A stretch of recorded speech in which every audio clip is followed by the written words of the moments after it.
Good day, St. Maarten. Today we commemorate the 10th anniversary of our island nation, St. Maarten, becoming a country within the Dutch kingdom. This epic moment was a battle fought for and won by the dedication, commitment, fortitude, and vision of a group of men and women. Professionals wearing multiple hats, equipped with multiple expertise to chart the way, navigate through the many halls of justice and the corridors of power to have what we live today, a constituent country within the Kingdom of the Netherlands. Today, this virtual commemoration chronicles the journey of key figures instrumental in that journey.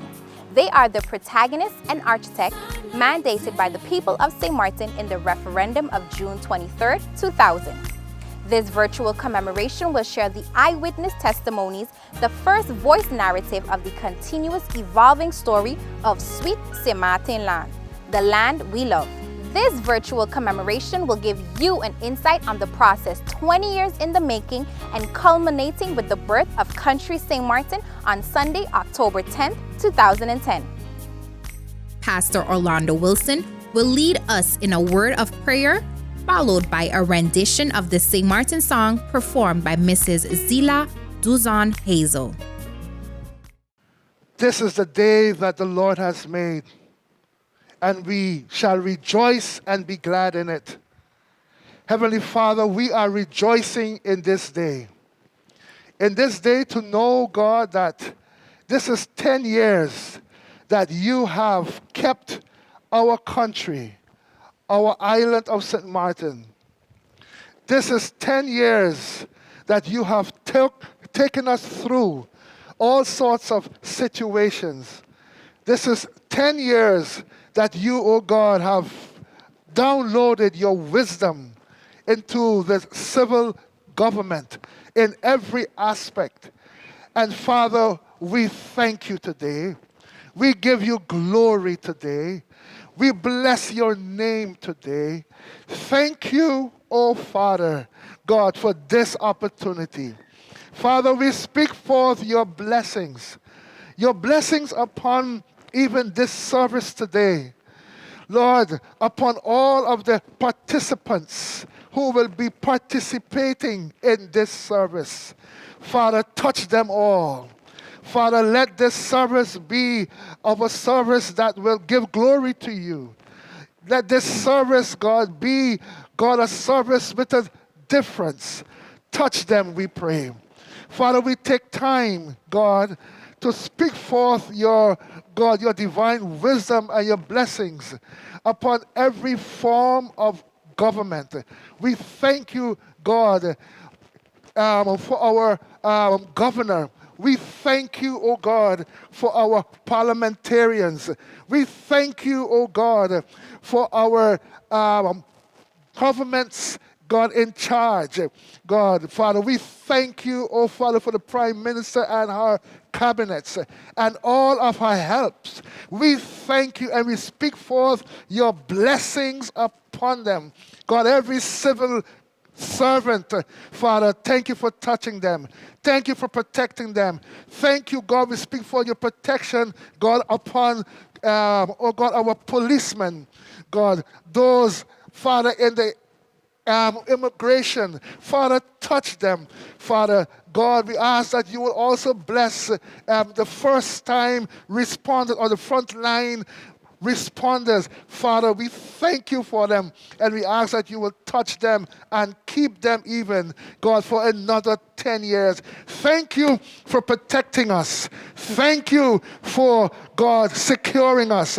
Thank you for providing for us all of the things that we would need, God, for this other 10 years and beyond. Father, we pray for all of those, Father, who are now, oh God, studying to come back, Father, to bring even positive in this country. Protect them. So once again, dear Lord, we give you praise. We give you praise for this 10 years, and we give you praise, oh God, again for protecting us. And I speak forth your blessings upon every aspect of this island. In the mighty name of Jesus Christ, amen and amen.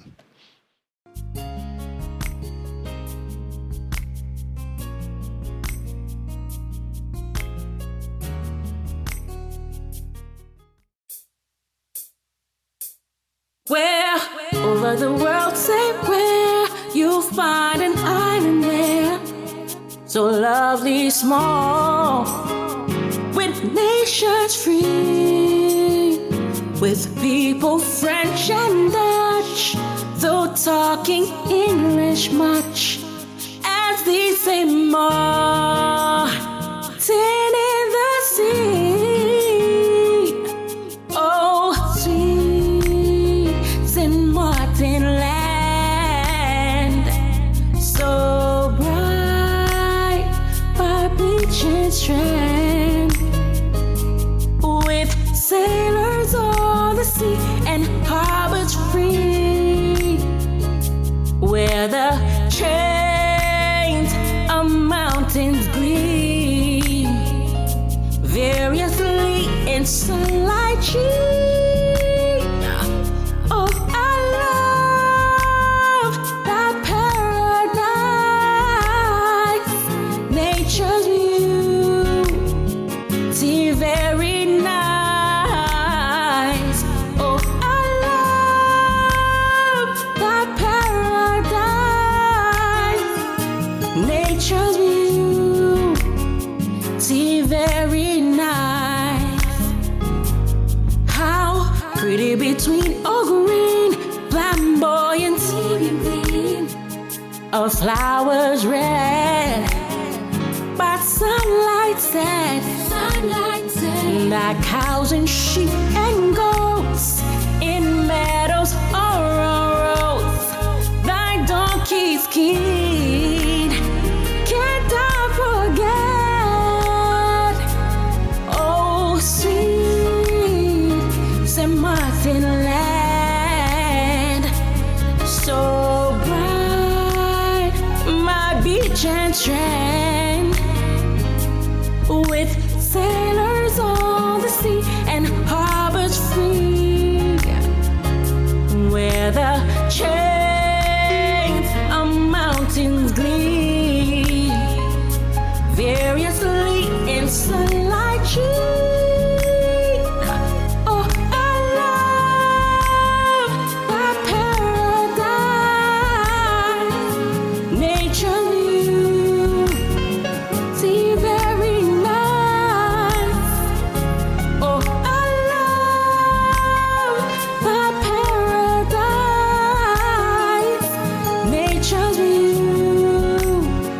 beauty very nice. Oh, I love that paradise, nature's beauty very nice. Oh, I love that paradise, nature's beauty very nice, nature's beauty very nice, nature's beauty very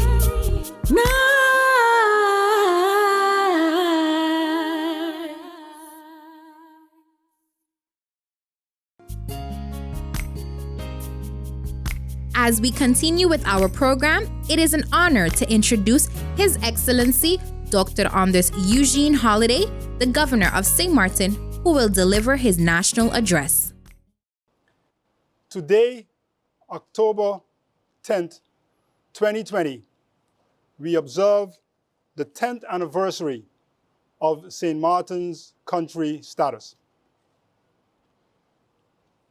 The 10th anniversary of country status is an excellent moment to stop and take stock of our experiences in the past decade and to prepare for the challenges and opportunities for the coming decade. Today's observance is a moment to renew our commitment to the goal of country status. That is, to improve the well-being of the people of St. Maarten. This morning, I address you from this historic location at the square in the heart of Philipsburg. It was here that we gathered with optimism and expectations to witness Sint Maarten's transition from island territory of the Netherlands Antilles to country within the Kingdom of the Netherlands. As the clock struck midnight to welcome October 10th, 2010, we saw the flag of the Netherlands Antilles come down and the flag of Sint Maarten go up. The excitement, optimism, and enthusiasm of the people present for that historic moment are forever etched in my memory. And I am sure in the memory of all those who witnessed it. The dawning of October 10th, 2010 was the start of a new chapter in Sint Maarten's journey of self-government. In the next few minutes, I shall highlight some pivotal moments of our island's journey to and experiences with country status. And in doing so, share some thoughts for the further building of our country. In saying that, I hasten to emphasize that these are but highlights, for it will take me days to give you a complete overview of the journey and of our experiences. Based on my experiences of the past 2 decades, I can inform you that the road to country status end of the past 10 years were not smooth. A key moment in the process was the October 30th, 1998 decision of the Island Council of Sint Maarten to organize the referendum held on June 23rd, 2000. In the referendum, the people voted for Sint Maarten to become a country within the Kingdom of the Netherlands. On the evening of the outcome of the referendum, there was much excitement and jubilance. In a 2003 lecture reflecting on the atmosphere of that evening, I referred to the evening as the Great Bay Dance. The result of the referendum was, as such, the first pivotal moment of our journey to country status. Following the referendum, several target dates as early as April 2002 were set to achieve country status. It would instead take more than 10 years following the referendum. Throughout the process, Sint Maarten would face pushback based on doubts and concerns from The Hague as to its readiness and capability to carry the responsibilities of a country.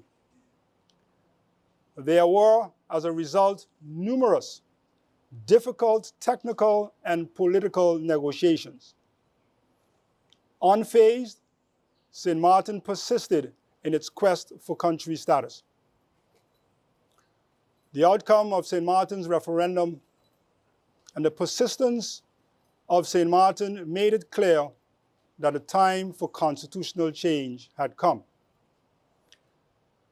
The change started taking concrete shape with the signing of the Framework Accord on October 22, 2005 in Bonaire, and with the signing of the final declaration of the START Roundtable Conference on November 26, 2005 in Curacao.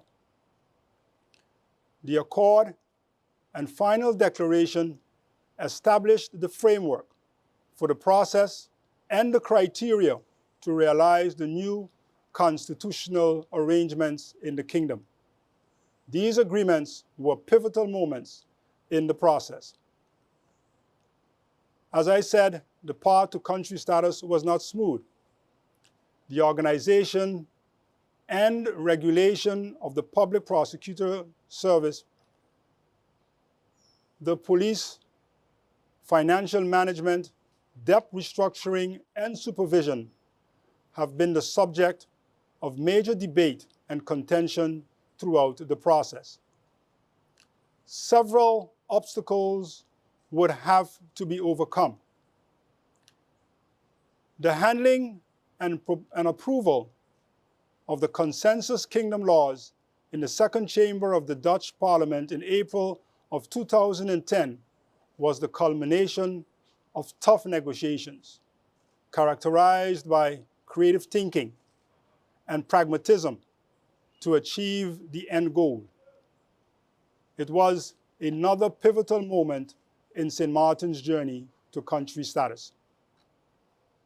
The preparation of the Constitution formed an important guide for the progress in our journey to country status. Work on the drafting of the Constitution started shortly after the referendum, resulting in the presentation of the first draft of the Constitution in February of 2003. At a roundtable conference of December 15, 2008, it was concluded that the draft Constitution and the organic laws met the established criteria. This following major debate about the proposed introduction of the Constitutional Court and constitutional review on Sint Maarten. The introduction of constitutional review constituted a novum in the Kingdom of the Netherlands. The Constitution was ultimately approved by the Island Council in 2010.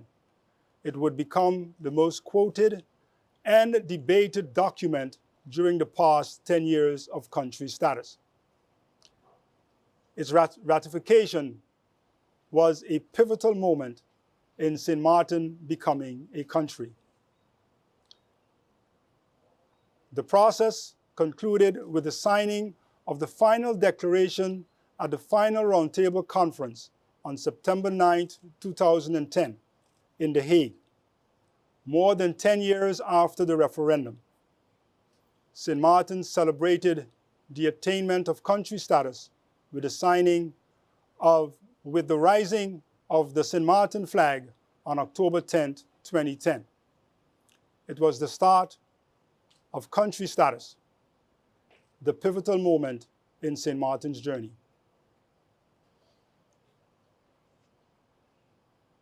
My fellow Sint Maarteners, looking back, October 10, 2010 is a transformational moment in the history and development of Sint Maarten.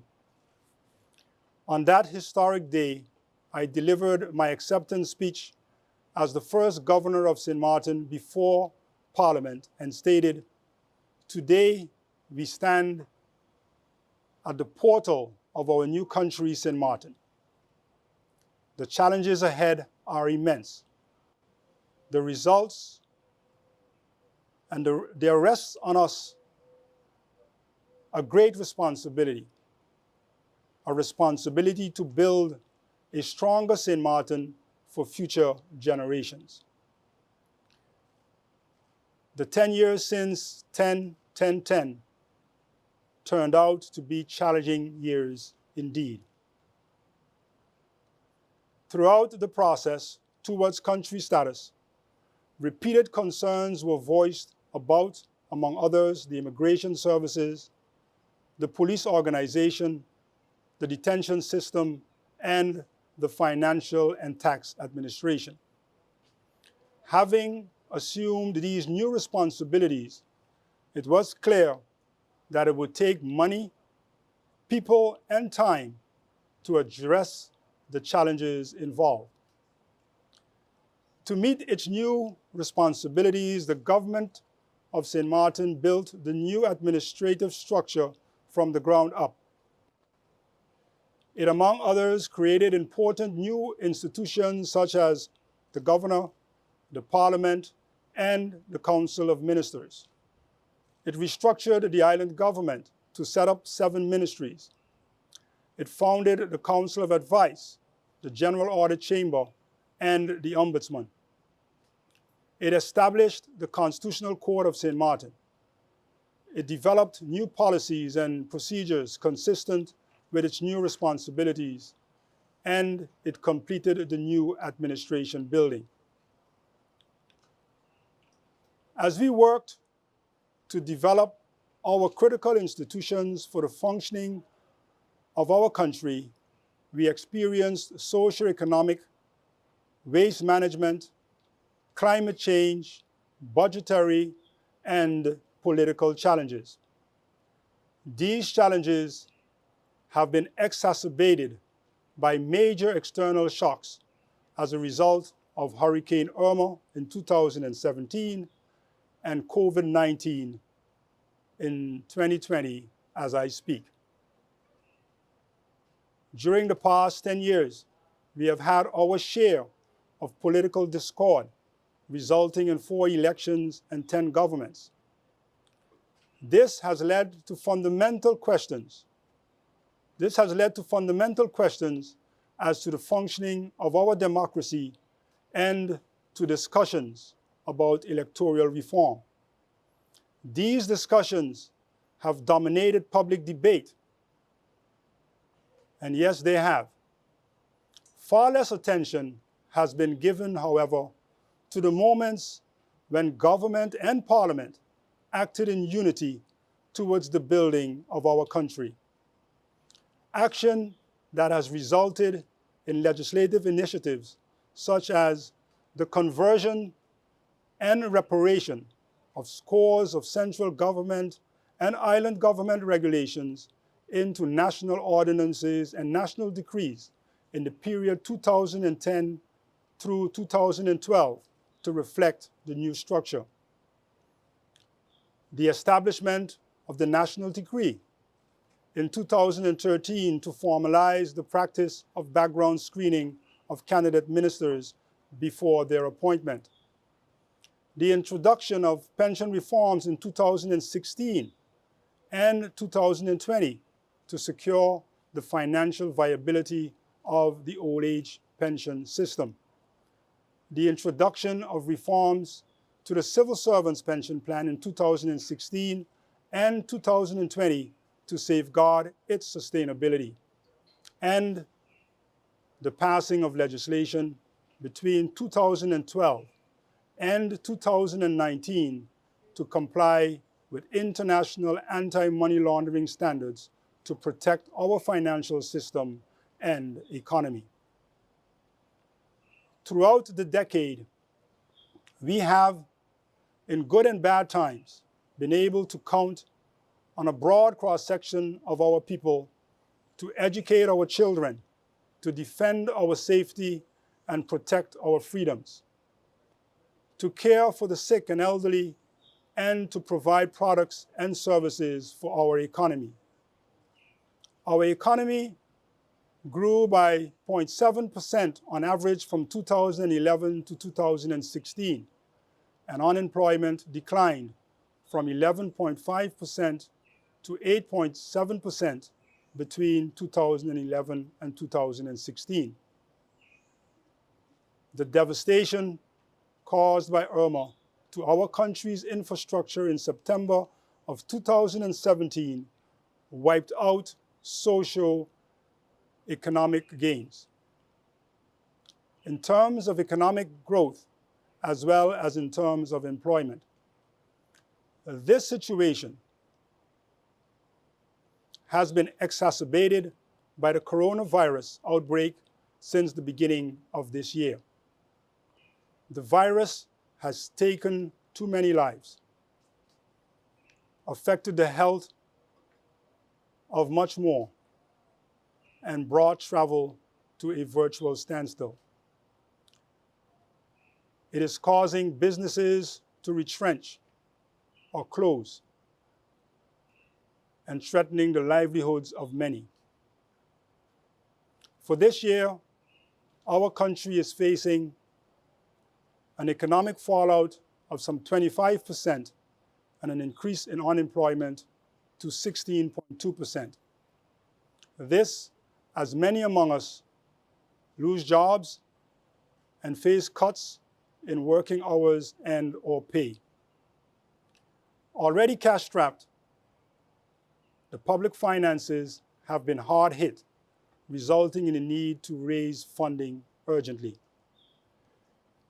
At this 10-year mark of our country status, we find ourselves in tough times with significant financial and socioeconomic challenges.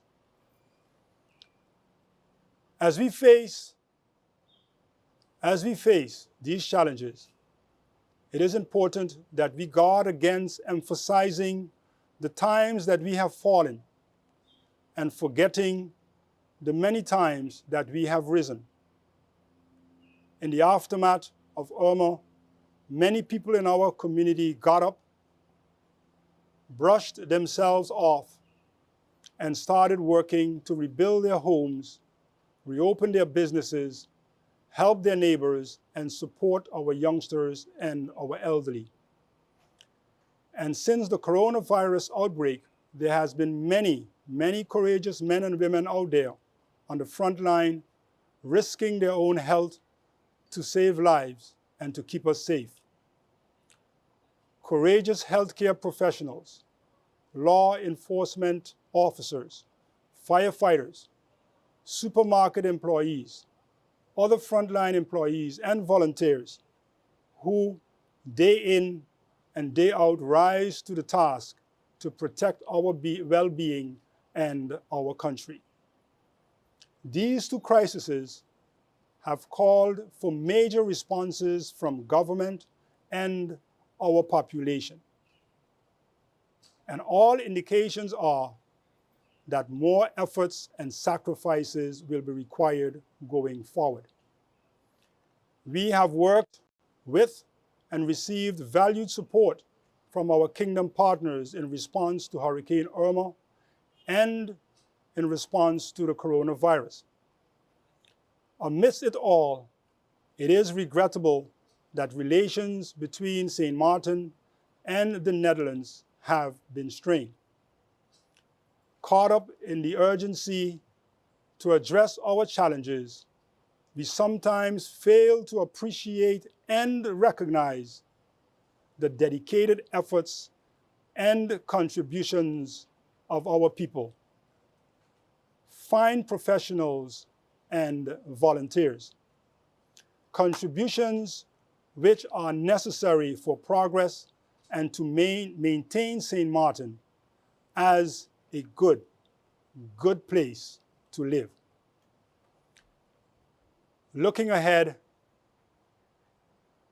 I therefore dedicate this 10th anniversary to the people of Sint Maarten with a plaque which reads,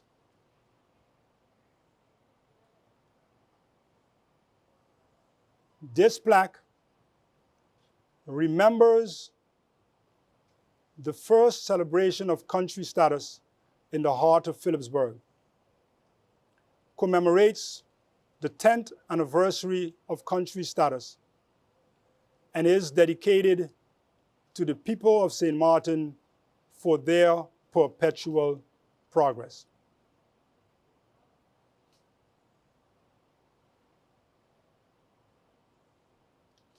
Looking ahead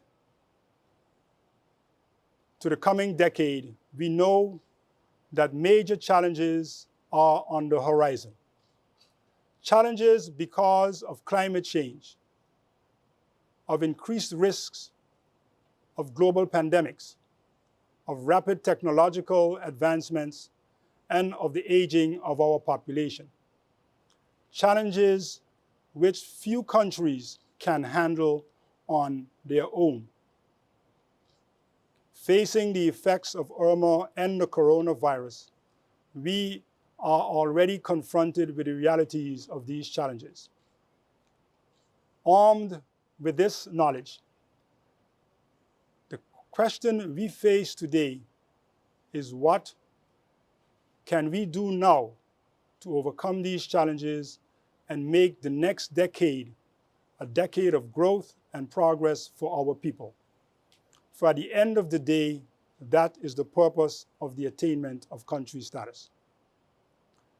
Faced with these challenges, each of us can draw valuable lessons from our 10 years journey to and from our 10 years of experience with country status.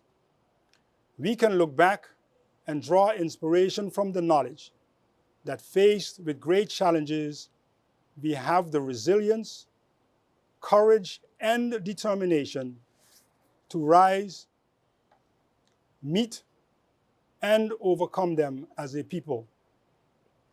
We can look forward with confidence, trusting that that spirit will, as always, continue to drive the future development and building of our country.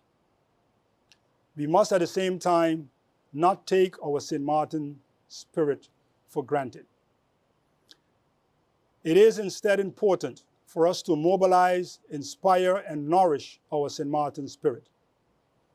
Going forward, this calls for stable and effective governance and for the establishment of a national agenda for the 2020s, anchored on broad societal support. Our first order of business must, however, be the coming together of government, business, labor, and civil society without delay in an emergency setting, this to develop a collective approach to take the required steps to address the current social, economic, and financial challenges associated with the coronavirus. I trust that that will be the first pivotal moment in the second decade of country status. This emergency getting together should serve as the lead-up to a national summit shortly thereafter to develop a comprehensive national agenda for the 2020s to meet the needs of our people. A national agenda aimed at bringing our human resources home, providing affordable housing, strengthening our institutions, enhancing education, realizing sustainable health care, reducing poverty, protecting our environment, creating resilience, and fostering sound public financing, as well as promoting sustainable economic development for the coming years. Ladies and gentlemen, guided by our national agenda, we must work with each other and work with our kingdom, our northern and our Caribbean partners to build our country. As a small country, this will offer the opportunity to pool our limited resources, tap into our extended network of partners, and mobilize the resources which are necessary to develop new solutions to these major challenges. I will, in that regard, like to leave you with the following words of Nelson Mandela, and I quote, "It always seems impossible until it is done. It always seems impossible until it is done," unquote. The realization of country status seemed to be an insurmountable challenge, and we achieved it. Today's observance of the 10th anniversary of country status is thus a reminder that as a people we have the resilience, persistence, and capacity to develop and follow an effective strategy. A reminder that we must use these characteristics to overcome our challenges and build our country for current and future generations. In closing, let us thank God for watching over our country through good and bad times during the past decade, and ask Him for wisdom and guidance for the decade ahead. It is with that spirit that Marie-Louise and I extend best wishes to the people of St. Maarten on this 10th Constitutional Day and for the future of our country. Thank you, God bless you, and may God bless St. Maarten and protect its coast. Coming up next is a performance by Shanella Romney James singing St. Maarten Will Live On, followed by the national address by the Honorable President of Parliament, Rolando Brison.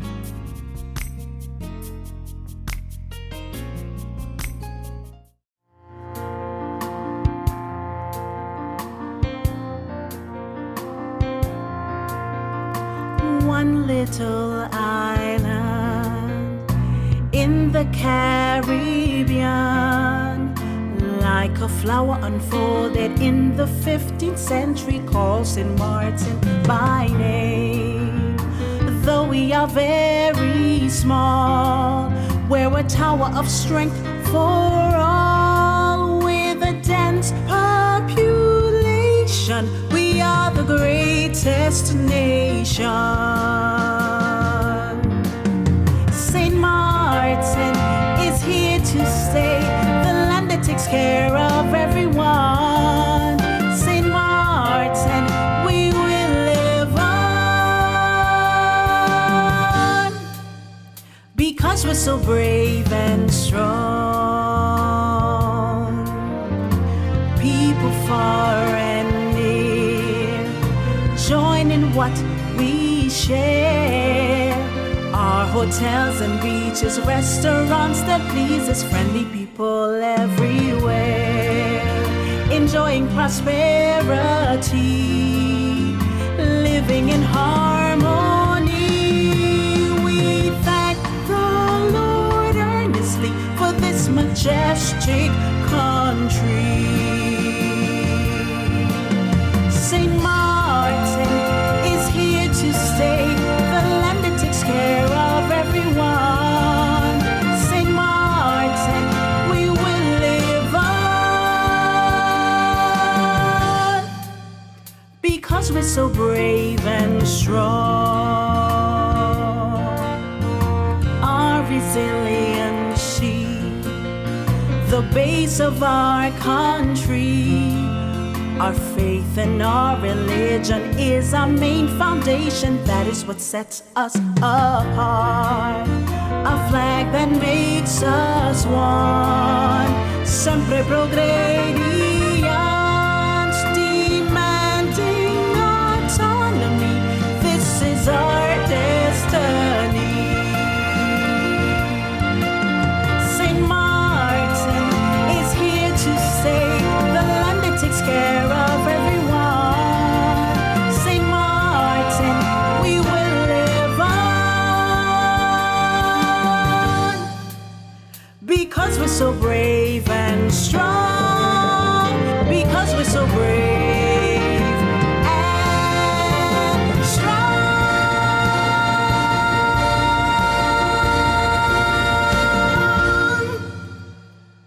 People of St. Maarten, good day, and a hearty congratulations to all of us on a Constitution Day, 10 years as a country, St. Maarten. It has without a doubt been with many challenges that we as a people have had, not only to get to where we are as a country today, but even 10 years later, we know in self-reflection that there's more that we can do.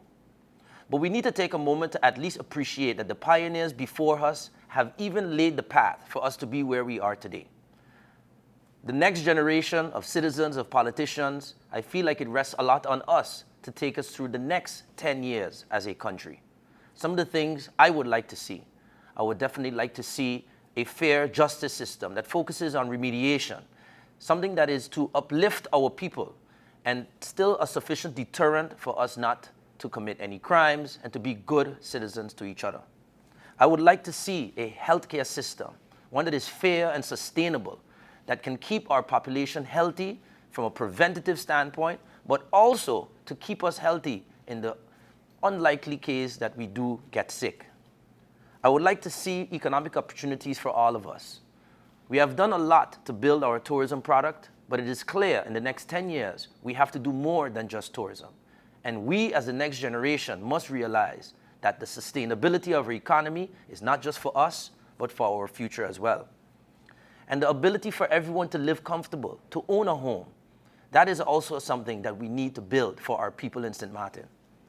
I would also like to see a better relationship with our kingdom partners, one with fairness, one with equality, and one that can finally see Sint Maarten see its full right to self-determination, something that is a right of every country within the world. There are many things, people of Sint Maarten, that we can talk about that we know we need to improve on. But I think today I would encourage you all to just reflect on the fact that we have come a very long way and that the journey for another 10 years and beyond will rest with all of us. It is our responsibility to build this beautiful country, Sint Maarten, where it can truly be. I thank you all, and I wish you once again a hearty and great, healthy, prosperous Constitution Day. I hope that you are enjoying the program thus far. If you have just joined us, you are watching the 10th anniversary virtual commemoration of 10-10-10 under the theme Decadal Growth and Progress. Coming up next, we have a song by Sean J titled Ride These Waves.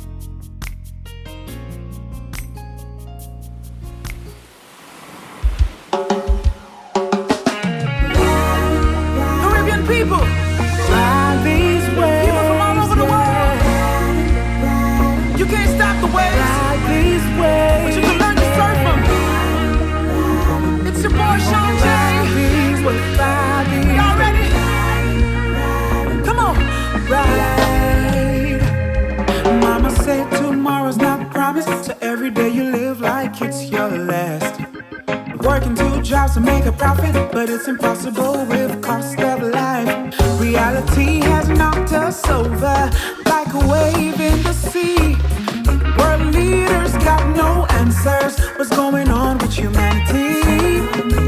Why do we still see colors if love is what we speak? We got to come together if we're really free. No matter the circumstances, come out there. I'm gonna ride these waves. I'm gonna ride them. The pressure may seem too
on the program is the national address by the Honorable Prime Minister of St. Maarten, Sylveria Jacobs.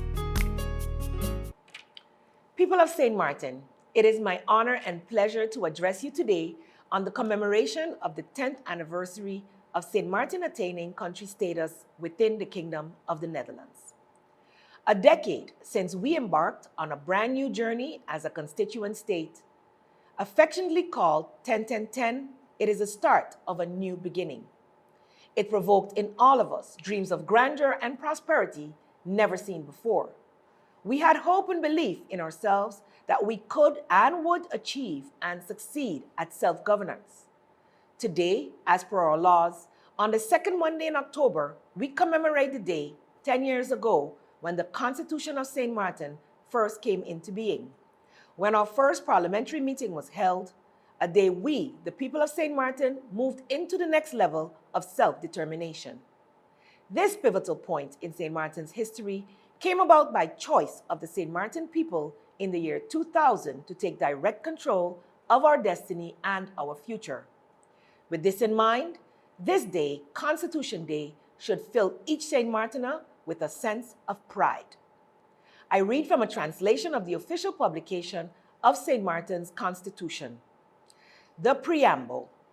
We, people of St. Maarten, affirm that we acknowledge the guiding principles of Almighty God as the core of our values, inspired by the exercise of our universal right to self-determination as expressed in the Referendum of 23 June 2000, with which we freely chose for the status of country within the Kingdom of the Netherlands. Resolved to work together with our partners in the Kingdom of the Netherlands, with our neighbors in French St. Maarten, and with all peoples of the world on the basis of freedom, equality, peaceful coexistence, and international solidarity.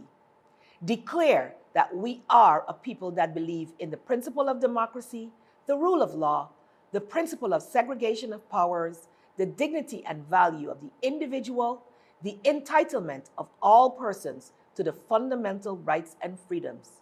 Resolved to provide for the continuing preservation of nature and the environment, declare that we wish to establish a constitutional order based on an open and accessible government, and therefore, in order to record these goals and convictions, the following provisions have the force of law as the Constitution of St. Maarten, end of quote. This 10th anniversary of Constitution Day has been themed Decadal Growth and Progress, owing to the fact that our young country, though in its infancy and tiny in size, is mighty in potential. During these last 10 years, though it may be hard to pinpoint, we can identify areas of growth and progress, as well as identify areas of improvement with the goal of standing on our own financially, responsibly, and sustainably, with the ability to handle external shocks independently. Those who came before us in the late 90s through the early 2000s had a clear vision of St. Maarten as the financially prosperous island gem of the Dutch Caribbean.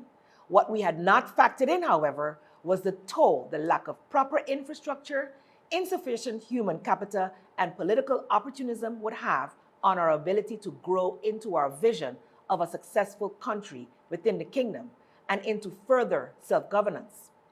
These issues have proven to be a huge challenge in this first decade of our growth and are matters we are still grappling with today. I could describe our journey during the last 10 years since achieving country status as a work in progress. In principle, there is nothing wrong with being a work in progress as long as we continue to be progressive. As I state this, I acknowledge and repeat that there is much work to be done. St. Maarten, the most recent challenges we have faced and continue to face in 2020 are a subtle reminder that work needs to be done. Let us not forget that the words, semper progrediens, always moving forward, which is our motto. And so, for that very reason, as a people and as a country, we must never fighting to improve our way of life and striving to make St. Maarten a better place for us today and for all future St. Maarteners. It has been a decade not all of us are proud of in every moment, But from every experience, both positive and negative, comes lessons. And from where I stand today, at the helm of our St. Maarten, I acknowledge the hard work of those before and pledge to continue to push for the much needed maturity among us. I recognize the necessary changes needed from within us as a people, as a government, as a nation, to move St. Maarten to the next level of responsibility, accountability, sustainable development, and ultimate opportunity and progress for all. We must remember the goal, the lessons learned, and focus as we move forward on what we can and will achieve. We must ask ourselves, where have we been? Where are we now? And where do we want to go? To move forward, we must first forgive ourselves and our leaders for the mistakes of the past and map a new way forward despite the current and lingering challenges. Countries have turned around in 10 years, and with the lessons learned, yes, St. Maarten can and will still become the vision of those who came before us because we still share that vision. We continue to work with the former partners of the Netherlands Antilles, Aruba and Curacao, and with the Netherlands in an attempt to achieve the very best version of St. Maarten for us. During this year, 10-10-2020, it is no secret, and I would be committing a disservice not to mention the tensions that currently exist within our kingdom. Our constitution is under fire. The kingdom statutes are in question. Our cooperation within the kingdom is rife with historical and post-colonial baggage, which causes us to question our current status within this kingdom. This calls for us to reassess our constitution, ensure we have enacted all laws and regulations necessary. We must also assess the kingdom charter, as a democratic deficit within the kingdom threatens our very existence. We must assess how we operate within this kingdom. The debate of obligation versus responsibility, dictation versus dialogue, and the conditions versus consensus. It is a test that we have to endure. One of the tests that will test how strong we will stand together. As broken, once more, we will be left dependent forever. Even in this, rest assured that despite our limited capacity, St. Maarten's government is working to find solutions even with the limited resources, and innovating to bring the necessary funding that will serve us best on St. Maarten. We do so while insisting on a relationship within our kingdom built on mutual respect and equity. The foundation on which our constitution has been founded on is irrevocable, except if the people of St. Maarten explicitly express to change it. This is the pride that we hold as a nation, the pride I described earlier, the right to determine one's destiny. For this reason, I can stand proudly and say today that our future is truly in our own hands. Today's virtual session restarts the education process, the reflection, and the dialogue as to where next on this journey towards true self-determination as a people and as a nation. Tune in, chime in, be a part of the dialogue, be a part of the decision-making. When I look ahead to the next 10 years and beyond, I have confidence in a vision that encompasses the continuous growth and development of this country via the empowerment of our people for the achievement of the success they envision for themselves. For this reason, the key underlying objective of the National Development Vision is the transformation of St. Maarten into a compassionate, strong, and decisive country that will be economically resilient and capable of sustaining its own development and providing an enhanced quality of life and well-being for generations to come. This totally in line with my vision for St. Maarten, a place where dreams can be realized, where businesses and jobs are created, where innovation and opportunities abound, and education and quality of life are at the highest standards. I envision a St. Maarten where we use the resources we have and enhance them to better our people. But most importantly, we move forward towards a sustainable St. Maarten where we focus on meeting the needs of the present without compromising the ability of future generations to come in every aspect, whether it be economy, environment, or our social sectors. Ladies and gentlemen, people of St. Maarten, I conclude today by saying there is much more work to be done. Do we have the responsibilities prior to 10-10-10? Yes. Have we been financially independent during this time? At times, yes. Have we made mistakes along the way? Yes. However, we can only learn from our shortcomings and build a strong and progressive nation upon those lessons. We are at a crossroad of our existence, and I pray we choose wisely moving forward.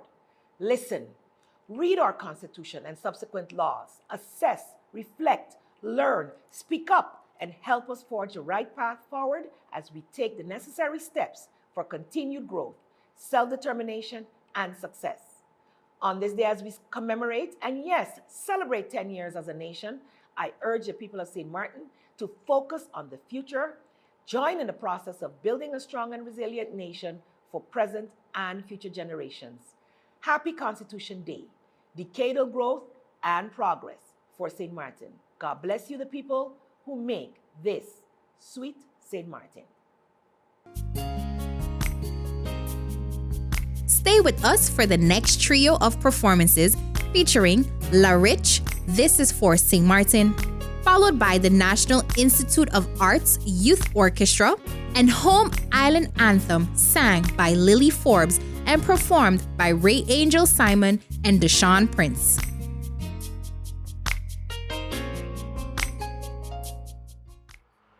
From border to border, city to city, village to village, this is for St. Maarten. From Sucker Garden to Miller Region, from Riley Hill to Lowlands, from Grand Cass to Mully Bay, from Phillipsburg to Marigot, from the Dutch side to the French side and all that is in between, from little communities like St. George's and New Orleans. This is for St. Maarten. This is for my Dung Street Massive and my Back Street Passé. St. Maarten is where I grew up. Born St. Rose Hospital, I'm a Bayside baby. That's why the Bayside's in me. My navel string is buried here. This is for St. Maarten. Listen to the wave of the Great Bay Beach clashing against the shores of the Great Bay Sand Strip. Hear the pond birds chanting, we pelicans and we seagulls, diving and dipping to catch the big mullet fish, the big pond fish, swimming in what's now a toxic atom bomb of feces, breeding different species. This is for St. Maarten. Carnival time, young kids jamming in troops, and Karate Man got them jamming in 2 left shoes, cause the big sponsors only support the people who done got money already. This is for St. Maarten. Chicken leg on the grill and Johnny cake in the hot oil. Smell the smoke from the carnival village. Feel the rhythm of the pan, the sound of the beat. It's our culture. Our ancestor spirits prance on the wave pan. Can you hear our Calypsonians chant?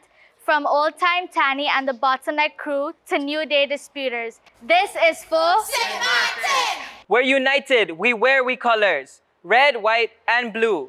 Yet we stand, united, unified. One blood, one island, one people. This is for St. Maarten. From border to border, city to city, fete and bacchanal. Taste we own thing. Conch and dumpling soup to spice up the flavors. From tantra to impulse. Don't tell no lie, St. Maarten is a city where we doesn't sleep, where we party every day of the week. This is for St. Maarten. Rockers moving to the beat of the drum, from tambo to soca to zouk, from hip-hop to dance hall. This is the isle of an eclectic nation. This is for St. Maarten. City to city, club to club, from old-time rendezvous to sandy ground cockfights on Sundays. This is for St. Maarten. The good, bad, and ugly. From border to border, city to city, village to village. This is for St. Maarten. This is for St. Maarten. This is for St. Maarten.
Sun and sky rings out in chorus as I feel the gentle breeze.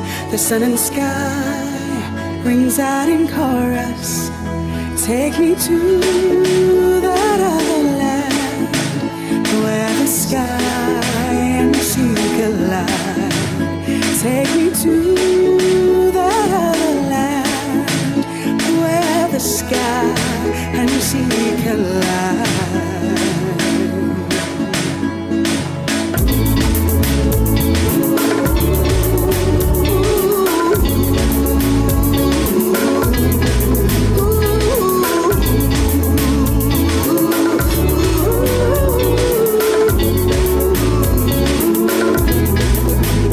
As the sea calls out my name, the sun and sky rings out in chorus as I feel the gentle breeze.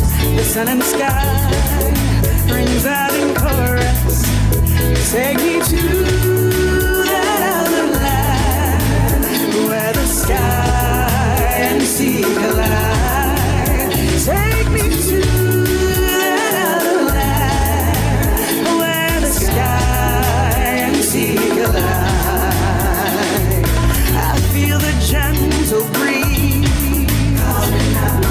The ocean calls to me. And in my heart I know, calling me home. I feel the gentle breeze. The ocean calls to me. And in my heart I know, it's calling me home. So take me to that other land where the sky and sea collide. Take me to that other land.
We have now reached the midpoint of our virtual commemoration, and we would like to take a moment for reflection and revisit how St. Maarten was able to achieve its goal of constituent country within the Kingdom of the Netherlands.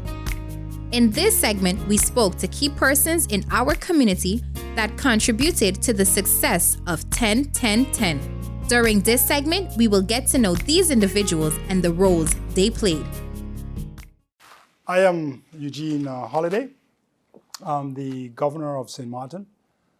In fact, I have been the Governor of Sint Maarten since October 10th, 2010, and in that respect, the first Governor, and I'm currently serving in my second term. With that, I'm very thankful that you have decided to give some attention to this particular process, which I believe is very important for our future generations to understand how things came about to realize and accomplish country status. It is important that we look back and realize that country status did not start with the 2000 referendum. The quest for country status, or actually which I would more refer to as the quest for self-governance, in fact started way back in the 1800s.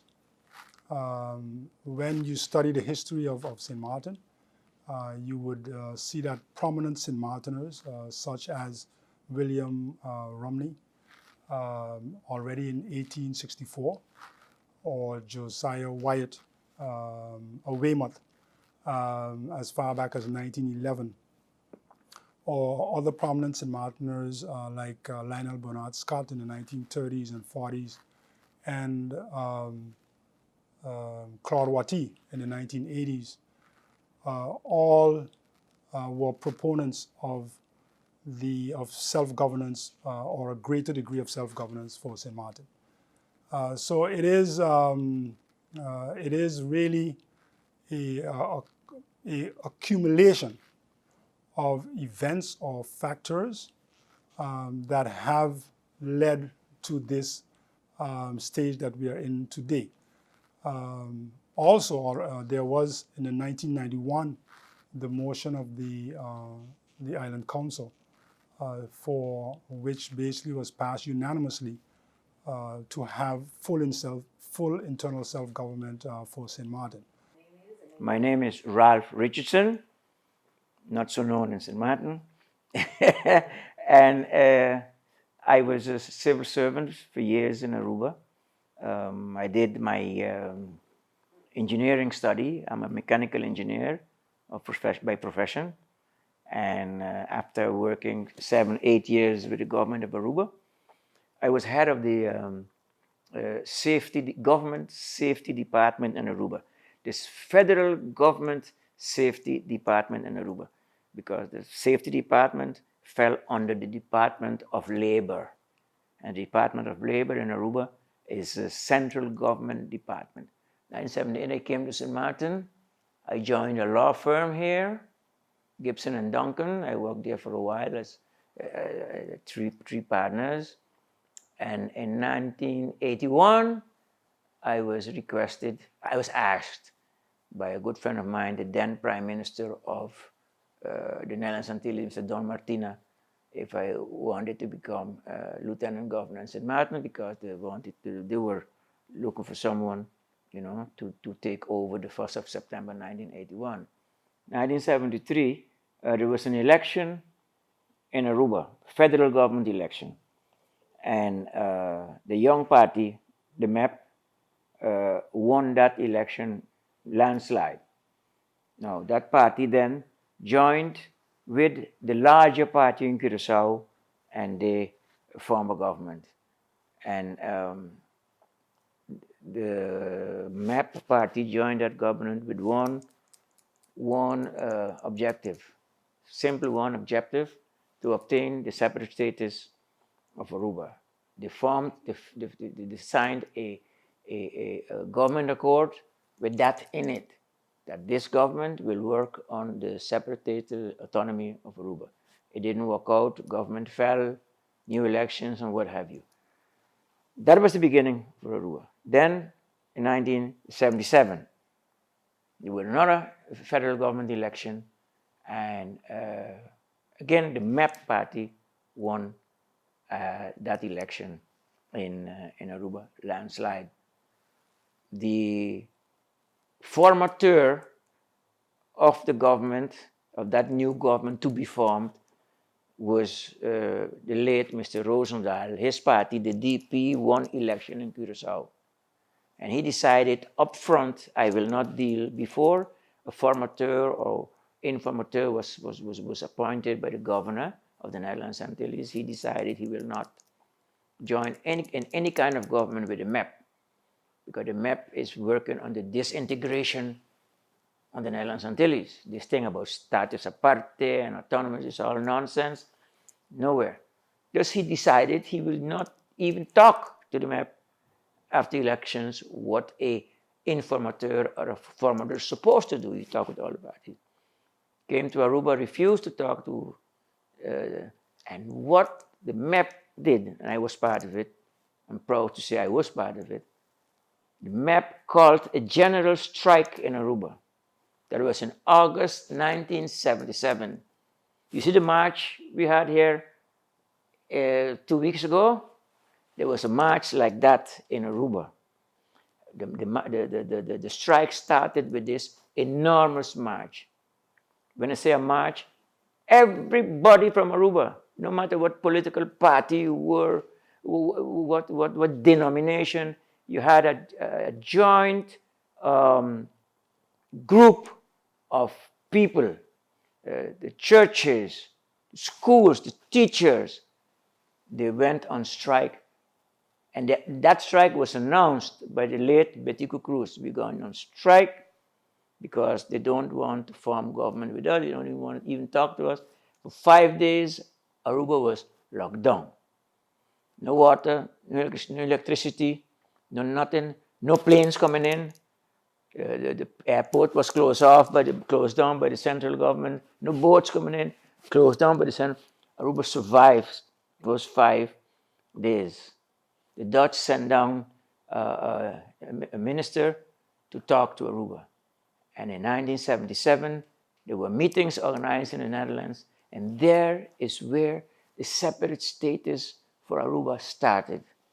September 1977, when the kingdom government decided, we're taking these people serious, we're going to work on the separate status, or on the future, on the independence of Aruba, because there was a referendum in Aruba in March 1977.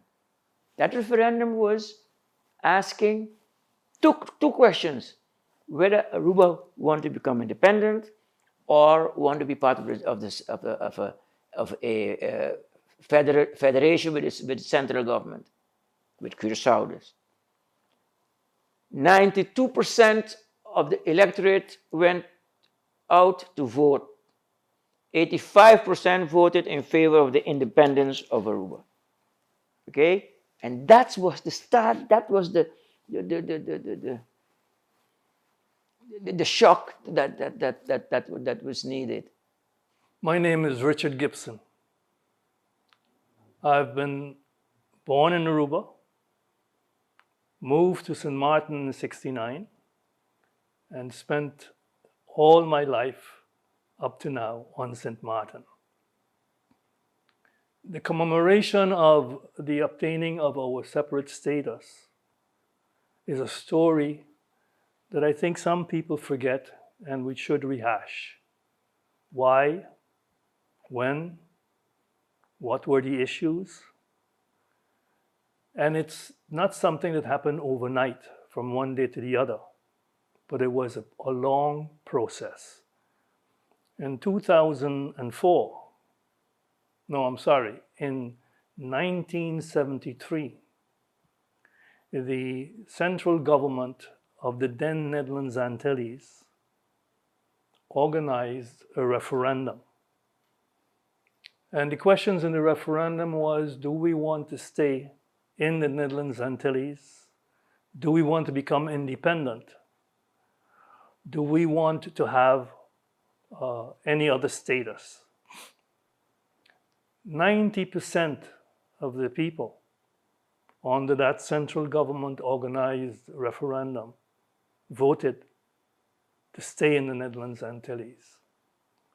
Of course, to convince people, certain promises were made at the time, because already there were tensions, and those tensions surrounded money, which is the root of all evil. The central government has duties and obligations towards all the islands, and was not taking care of those obligations. Besides that, the islands were growing up. They were no longer little children. The islands wanted authority for themselves, to take charge of certain aspects of government. So from that confusion came, well, let us find out if the islands really wanted to stay in the Netherlands Antilles, and they voted to stay. It didn't take long, though, that many of the promises to divest certain agencies of the central government to the islands did not come to fruition. In the meantime, more and more what you saw is that less and less attention was being paid to the welfare of the islands. I'll mention you one or two examples.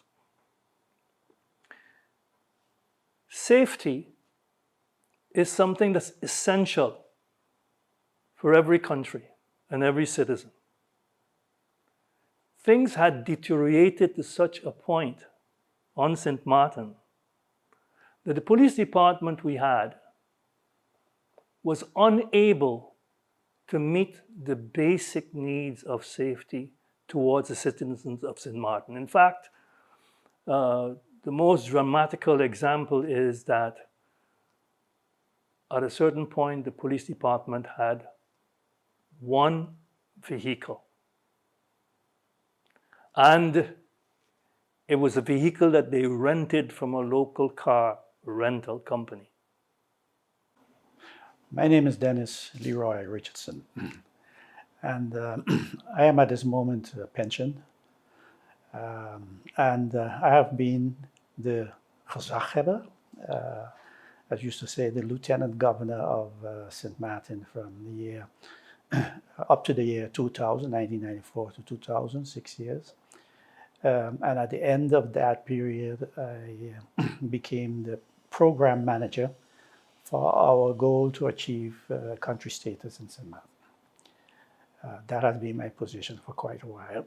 And after that, I've served my country in different roles as a member of the Kingdom Council of State, as a member of the Council of Advice of Sint Maarten, as a Minister of Justice, and as an advisor on different topics in the past years. In the period that I was back in Sint Maarten as Lieutenant Governor, I stopped calling it Lieutenant Governor because in the American system, it is the assistant to the governor. And in our situation, it is more like a mayor or a governor itself. So, so I did. I returned in 1994. And that was the time when Sint Maarten was under higher supervision. The island was put under higher supervision in the time from Prime Minister Poetic because of bad management of the government. And my task, and that was the charge that I received, when I was appointed gezaghebber, governor, was to do whatever is necessary to end the higher supervision by making changes in the government of Sint Maarten, ranging from the organization of the government to the establishment of policies and laws that would kind of also take the governing of Sint Maarten out of a kind of individual decisions based on whether your family, friends, whether they like you or not like you, but based on the rule of law. That is what I was charged with in doing when I came in 1994 as a gezaghebber of Sint Maarten. My name is William Marlin, and talking about 10-10-10, when Sint Maarten became one of the constituent states in the Kingdom of the Netherlands, one would say, what role did you play? I've played several roles. The referendum actually began with the first referendum in 1994. At that time, I was a commissioner, just became commissioner in 1994 to the period of 1995. The late Vance James Jr. was the leader of the party then, and the party was also in the central government. That's how I was not in the central government. I gave up my seat to become a commissioner. And then Member of Parliament Roland Duncan, he assumed that seat in Parliament. We were also supporting the central government. So the central government, then headed by the late Prime Minister Miguel Pourier, he was pushing for a restructured Netherlands Antilles. That was actually the name of his party, Party for the Restructuring of the Netherlands Antilles. Vance and Roland were supportive of a restructured Netherlands Antilles. I actually was not. I thought we've had enough of it. It was a station passé. We should move on. But on the other hand, I was also always a party person, a party loyalist, if you would want to call it. So I did not want to rock the boat. And one time during an interview, I can remember skillfully dodging the bullet. And the interviewer asked me, why I was not on the campaign trail and if I was not supporting the restructuring of the Netherlands Antilles. And my answer to him was that I am a commissioner in the government of Sint Maarten. I'm dedicated to Sint Maarten. And whether we are independent Sint Maarten, we would need roads, schools, homes. We would need an educational system. Whether we are a restructured Antilles, the same would apply. And even if we become an independent Sint Maarten, the same would apply. So I am leaving the decision up to the people. And lo and behold, the outcome was a restructured Netherlands Antilles. That was 1994. Would I do the same thing today in 2020? Absolutely not. I'm Roland Duncan. I'm a lawyer. On the 14th of September this year, I made 46 years practicing law. So you know how close the age is to retirement. As a matter of fact, it's past retirement. Anyway, as a practicing lawyer, I've been involved with advising government, etc. And only in 1994 did I get involved in, let's call it, direct politics. Otherwise than that, I was a lawyer. I was called on government in several different times, several different situations to provide legal support, legal advice, etc. In 1994, I was convinced to go in politics. And we got elected that year and to the Parliament of the Netherlands Antilles. Why I mention this is that in that particular period, there had been a referendum in Curaçao in which option A had won. Option A to keep the Antilles together. So as a proponent of such, I went to Parliament representing Sint Maarten.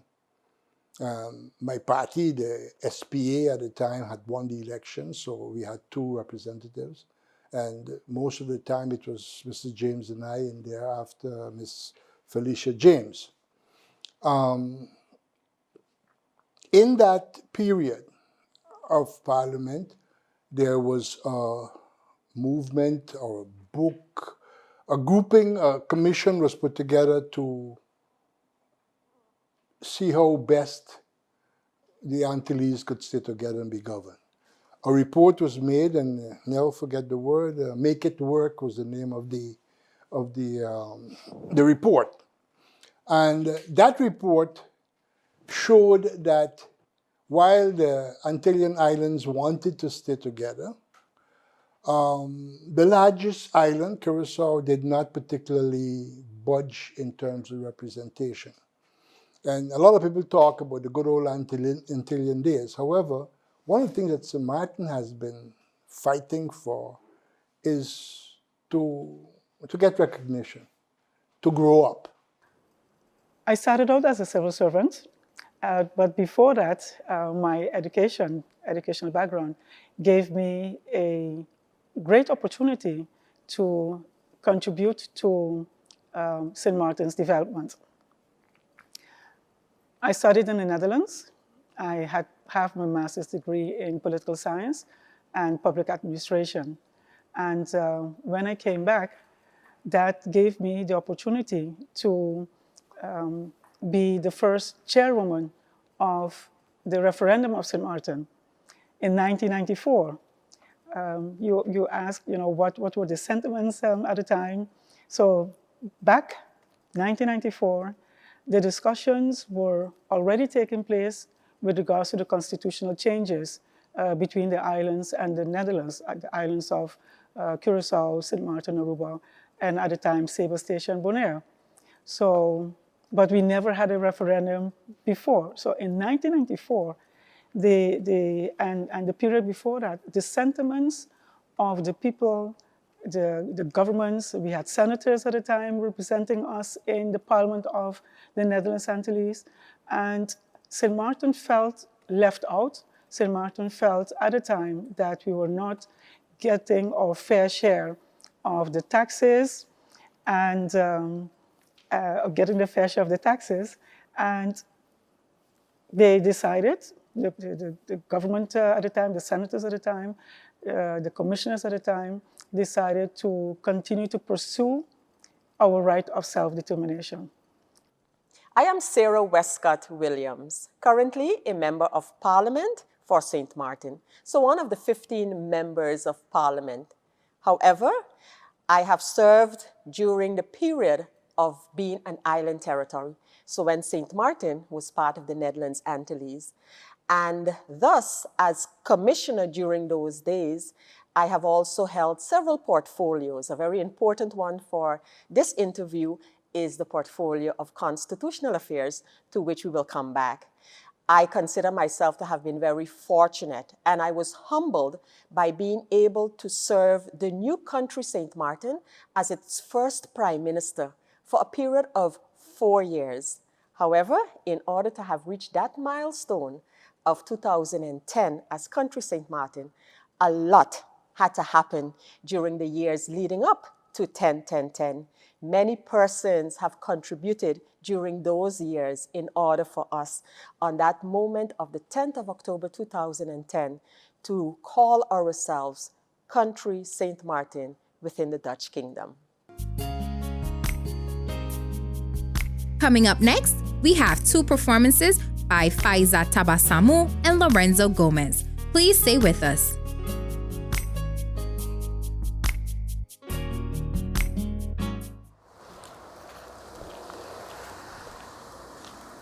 Suoliga. Suoliga is a woman with rock wall plaits in her hair and white sand painted on her toes. I know her. I come from her belly, lived on her body, smelled the yeasting of her pond, her breast milk gone. Her lips are liquid red and her fingers cannot hold a pen. They are brittle from picking sour diamonds from the water in her tub. Suoliga isn't who she used to be. She is slipping away from me. Most of her children don't look back. Most don't see her dull, expressionless eyes. Once, I begged her to tell me her story. So she opened her mouth, but there was a black pool of blood saturating the space where her tongue was. Suoliga has remembered me. I am one of her daughters, and the fire in my tongue will speak for her.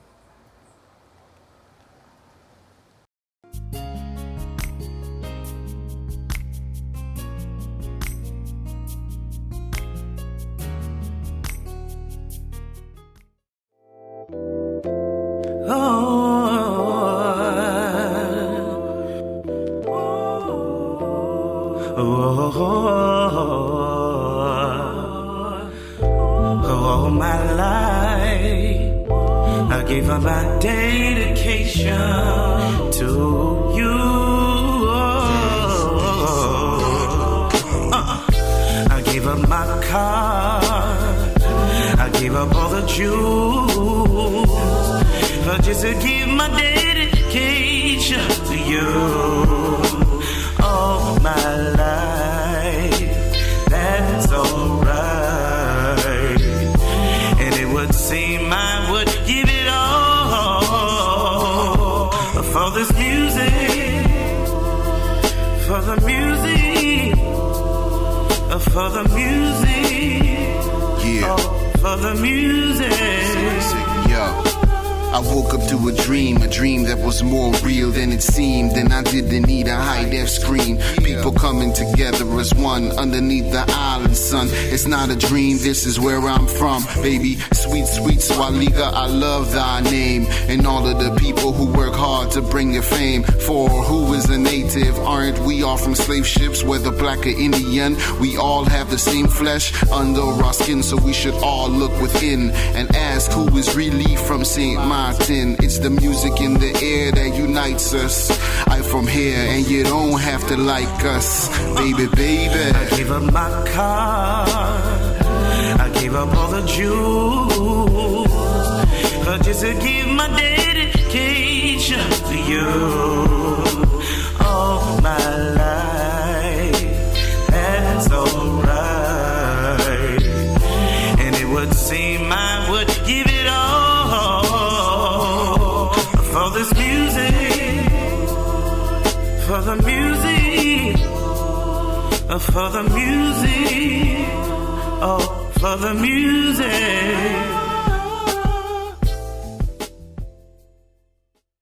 If you've just joined us, you are watching the 10th anniversary virtual commemoration of 10-10-10 under the theme Decadal Growth and Progress. In this segment, we explore the arguments and the case for St. Maarten seeking a new constitutional status to increase its autonomy. St. Maarten was part of the roundtable conferences, 81, 82. I was member of the delegation. I was lieutenant governor in the meantime. I was a member of the delegation of St. Maarten as advisor.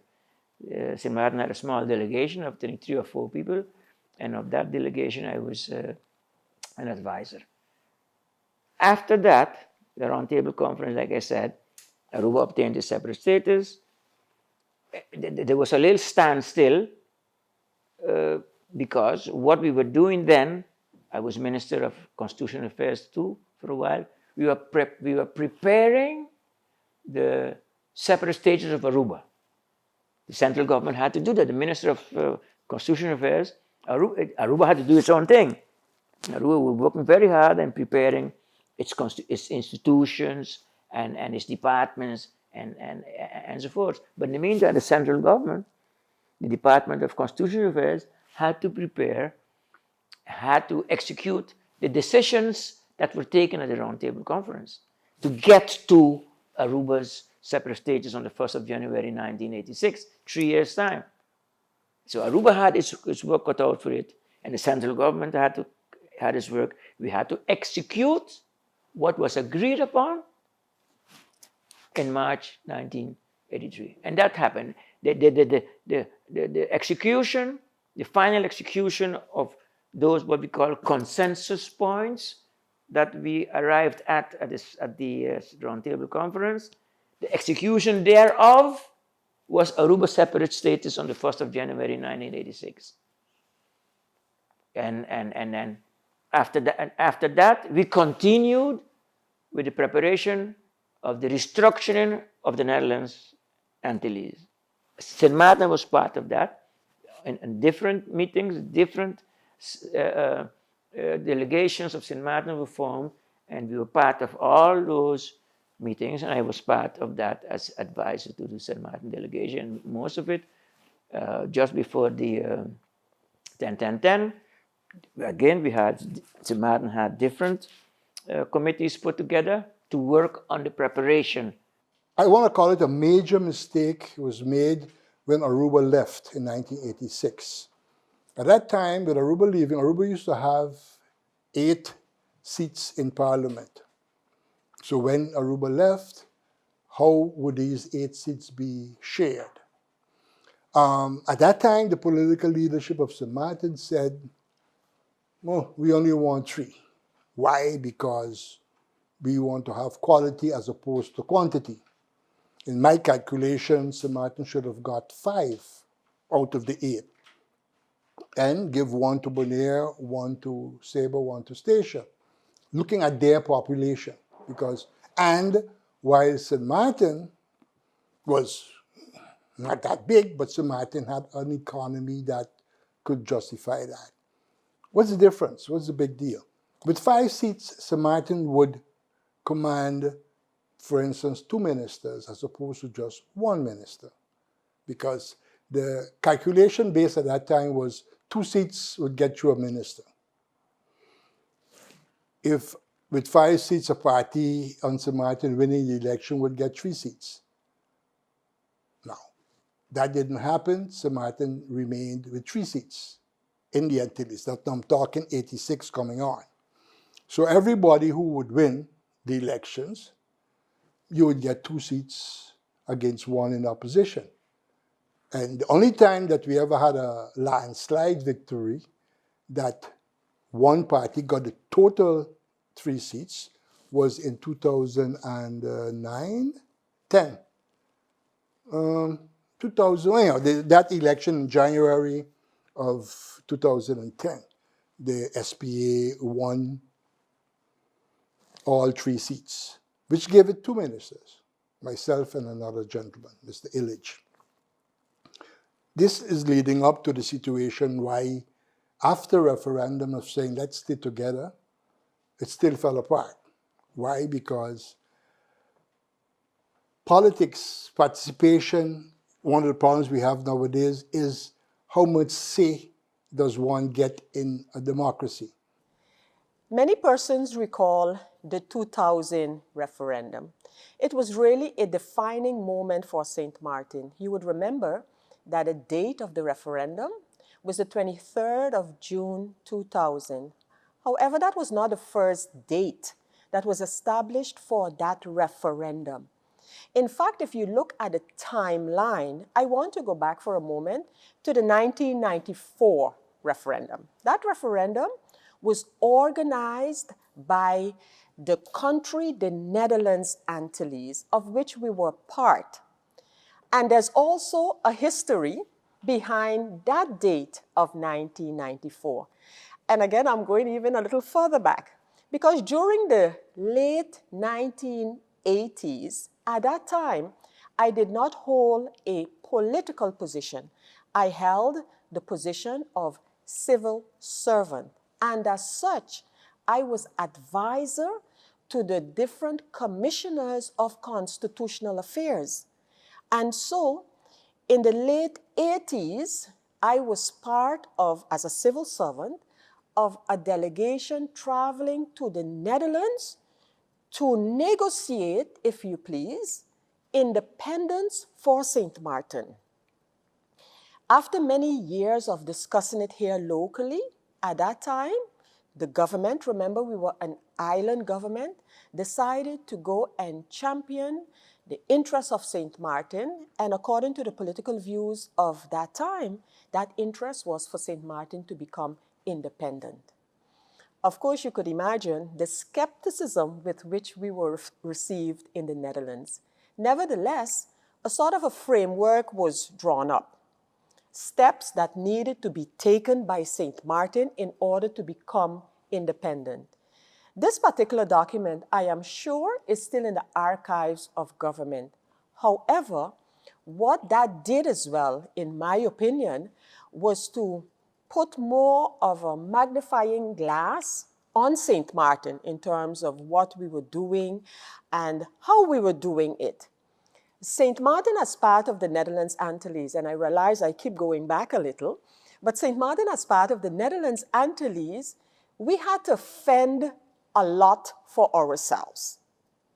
People might have forgotten this, but many of our legislation, and you will see how relevant this will become when we start to discuss our drive towards 10-10-10, but many of our relevant legislations were actually done on the level of the Netherlands Antilles. So in other words, on the level of the central government. To mention a few, tax legislation was something that was regulated for the most part, I need to add, on a federal level. education legislation. So what kind of systems we would have in our education were also regulated on a federal level, central level, some call it, others call it a federal level. In the area of health, also, legislation for the most part was on that central level. So Sint Maarten was constantly facing a dilemma of when would what we considered necessary changes, be it in the area of taxes, education, or health, when would these changes have been made? Back before 1994, when we had that first referendum, 1993 in Sint Maarten was a very trying time as well. We had a lot of crime. There were bank robberies, I have to say that, because if you check in the newspapers, you would see that. And at the time, we never had our own Minister of Justice. Our Minister of Justice at the time was Mr. Knoppel, if I'm not mistaken. This was 1993, so before the referendum of 1994. So the discussions were going back and forth with regards to how Sint Maarten was being represented and if we were getting our fair share in developing our nation under the Antilles flag. I remember a sentence that Mr. Knoppel said at the time as Minister of Justice, and when Sint Maarten asked for assistance, and if my memory serves me correct, he stated, "Nipa nos mes nothing." So we don't even have for ourselves. And that was at a time when Sint Maarten really needed help from the police, judicial help to really curb the rising crime at the time, 1993. If my memory serves me right, the result at the time was status quo, which meant staying within the Netherlands Antilles. And there were different proposals that were submitted at the time, restructuring of the Netherlands Antilles. There was a party in Curaçao, the PAR, P-A-R, Pro Antillas Restructura. So those were the sentiments. They did a very good campaign from their side to say, hey, we should stay together and work on those issues that brought animosity between the governments, not between the people, between the governments, in regards to how we shared the tasks and responsibilities that would benefit the people of Sint Maarten. And a few days later, so I feel that the decision makers at the time didn't really take the heed on really working on that restructuring process that would keep us stronger together. It didn't work out. I think it is for the future generations to really go deeper into that and analyze why that didn't happen. So the result was, in the year 2000, not even 6 years later, we had a new referendum. And that is where the people chose, the majority of the people chose, I think there's 69%, almost 70% that chose to separate from the Antillean constellation and become a country within the Kingdom of the Netherlands. Similar to that, so status, similar to that of Aruba. The period from 1994 to 1997, major things took place. Firstly, the country was in trouble. Just as we are today, the country was in deep, deep trouble. And radical measures needed to be taken. So salaries were cut, people were held back from getting promotions, etc. And it started that situation. For the first time ever, Sint Maarten was called on to contribute to the finances of the Netherlands Antilles. It had been one time before that, years ago, but that was refused, rejected by Sint Maarten. Anyway, the turnover tax, as we all know it, came into being for the 1st of January 1997, and it was a simple deal. 3%, of which 1% would go to Sint Maarten, 1/3, and the other 2/3 to the federal government. Up to today, there are politicians who disagree with that and who find that's nonsense. They hate the turnover tax, but I think the turnover tax is one of the stablest taxes that Sint Maarten has. Anyway, many decisions were taken back in the Antillean days between 94 and 97, of which we were part of. And one of the problems was that the government was in trouble, didn't have any money. Holland at that point in time offered to assist and never paid up. The United Nations in a study had determined that a small economy, for it to be able to have sustainable development, the debt to GDP percentage should be around 35 to 40% of GDP. 35 to 40%. We're talking here at that time to somewhere around 97% of GDP in debts. You would say, well, let it be so, the central government, that's Curacao, but it doesn't work that way. Since we were part of the Netherlands Antilles, every time that debt goes up, Sint Maarten and every citizen has to take for its account its share in the debts that were being built up. Debts being built up not for investments or monies that came and benefited Sint Maarten, quite the contrary. It was only benefiting the economy and the companies in Curacao. The government used to borrow money from the banks, paying interest rates somewhere around 8%.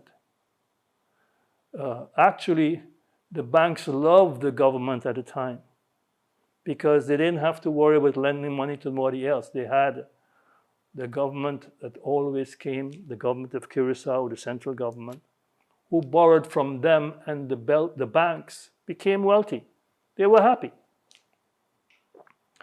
The debt grew so high that it became impossible to repay. And that's when everybody panicked.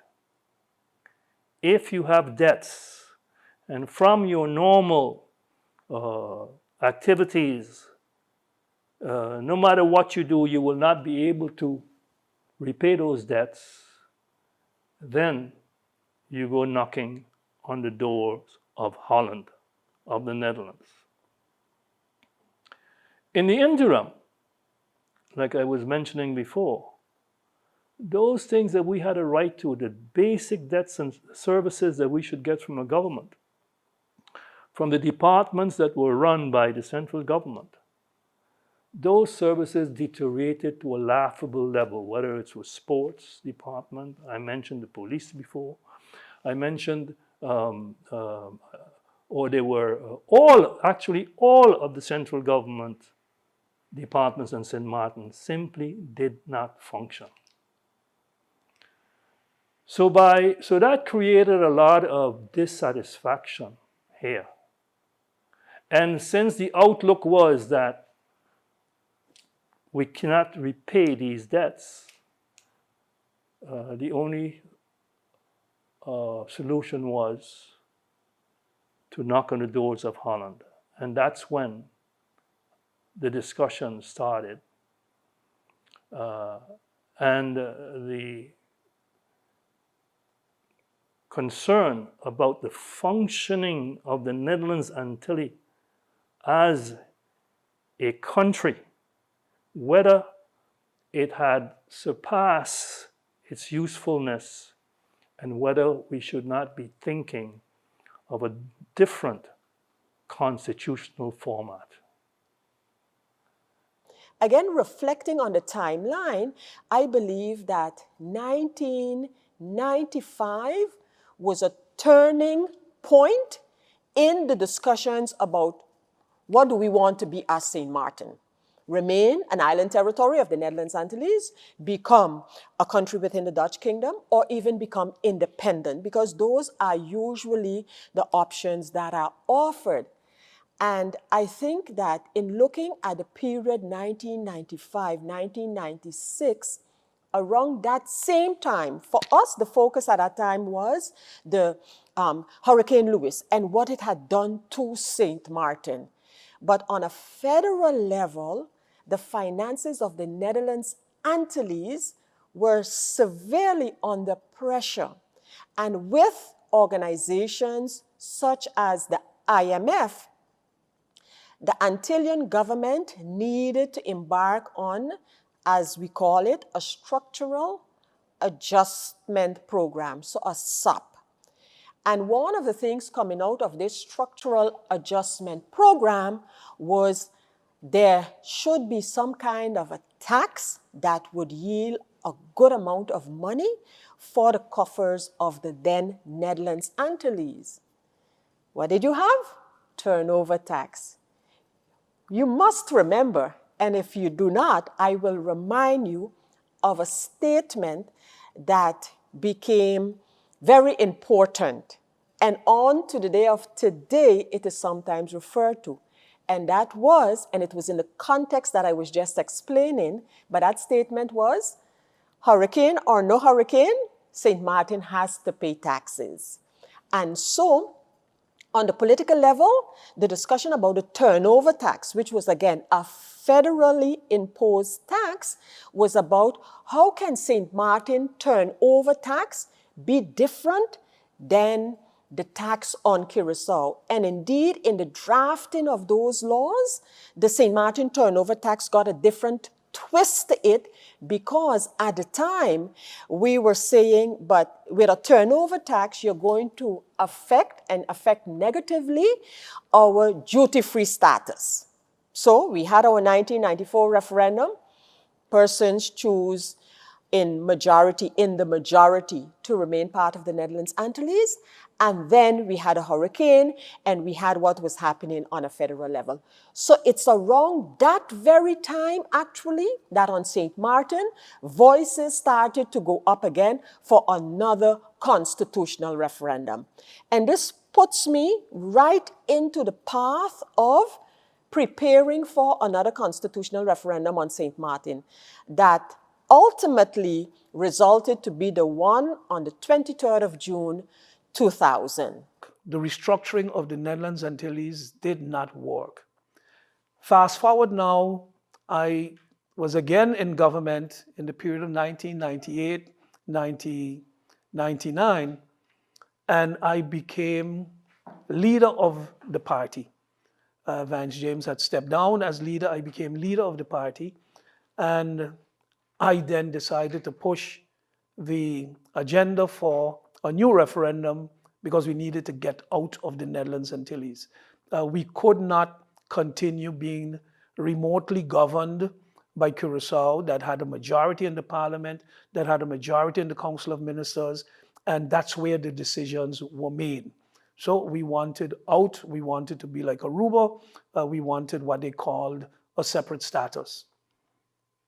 If I would rewind a bit and go back to 1994, a lawyer, a constitutional lawyer from St. Kitts, I can't remember his name, he drafted the advice for the party then and presented it to the then leader, Vance James Jr. And I can fully recall it was full internal self-government and sovereign association. I don't think many of us or any of us really understood the true depth of it. Because lo and behold, today, 26 years later, is actually what Sint Maarten, if you want to call it, is fighting for. That full internal self-government in sovereign association, because we do not have that full internal self-government. The separate status that we have acquired is not what it's supposed to have been. 1998, when I became leader of the party, we were pushing for a new referendum again. And in 2000, the referendum was held. And I can remember then too, a historical photo was taken in front of the old government building with the late Vance James Jr., who had formed his own party and had 1 seat. The leader of the Democratic Party, Mrs. Sarah Westcott Williams, and myself, leader at the time of the SPA. And the headline that appeared was all 3 united for option 3. And option 3 was separate status.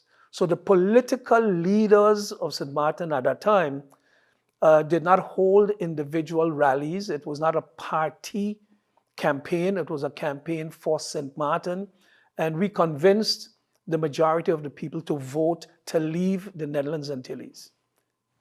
We got our wish, the people supported their leaders, and separate status had a resounding victory. However, it is important to note that independence scored highest in St. Maarten in 1994 and increased, I think, again in 2000. The number of people wanting independence or voting for independence increased. It is in that period, in the period of the 90s, where we already had a referendum earlier in the decade of the 90s, what I think played a significant role in the vote for country status was the decision of the federal government following the devastation of Hurricane Lewis to introduce turnover tax on Sint Maarten. That triggered a lot of discussion because it was introduced over the protest on Sint Maarten. And as you would see, the actual Island Council motion that actually called for the referendum was already taken in October of 1998. So all of this was really, and also when you look back at the entire history, was that quest based on the fact that there was this feeling that the centralization of government and decision-making in Willemstad basically neglected the interest of St. Maarten. Coming up next, we have 3 performances by Helen Hart, Shurensli Valis, followed by Notori Illage and Betty V.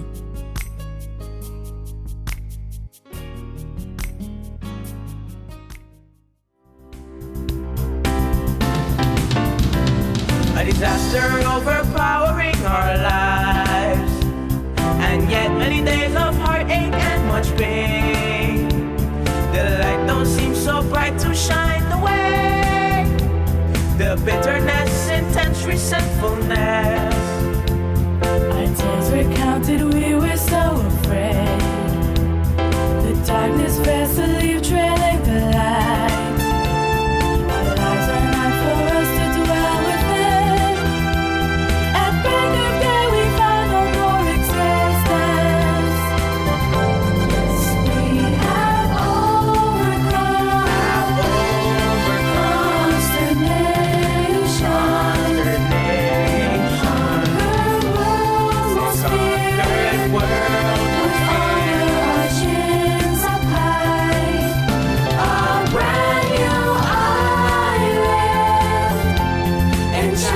So beautiful, our people have struggled, endeavored for lovely St. Maarten.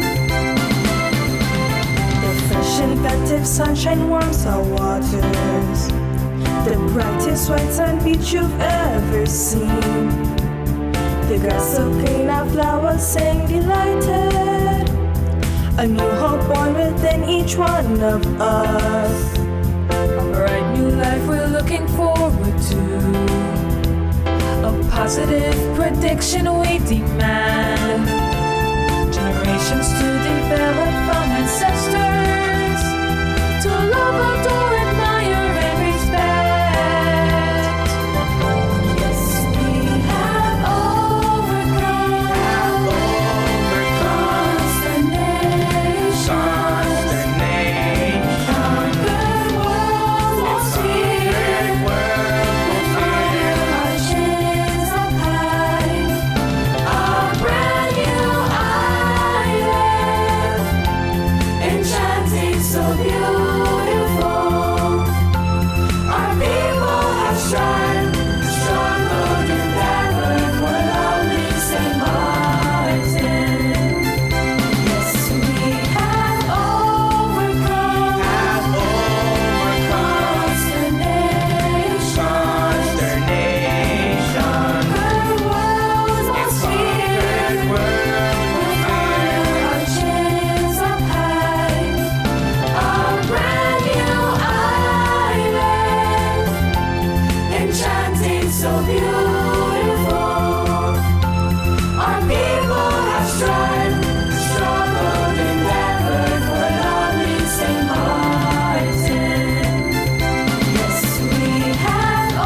since 10-10-10.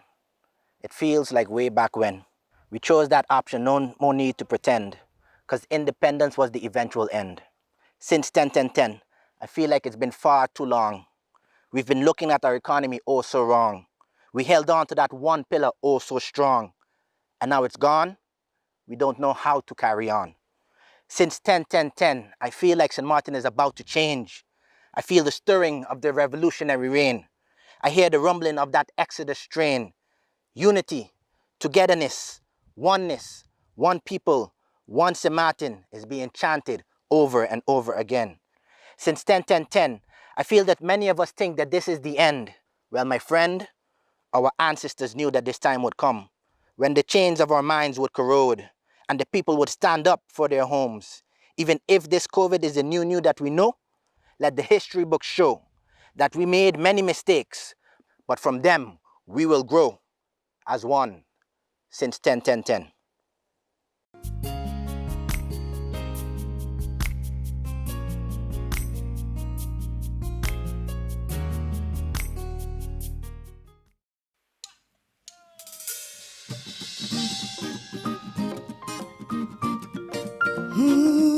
Yeah, yeah, yeah.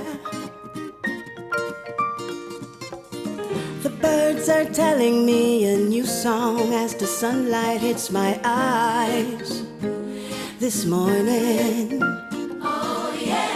I took a deep breath, blessed the day, and took a walk into my garden. So glad to feel this moment, just sit and feel this moment. So glad to be right here, right now. I'm in the moment. I'm in the moment. I'm just saying I'm appreciated, and it's where I'm staying. In the moment.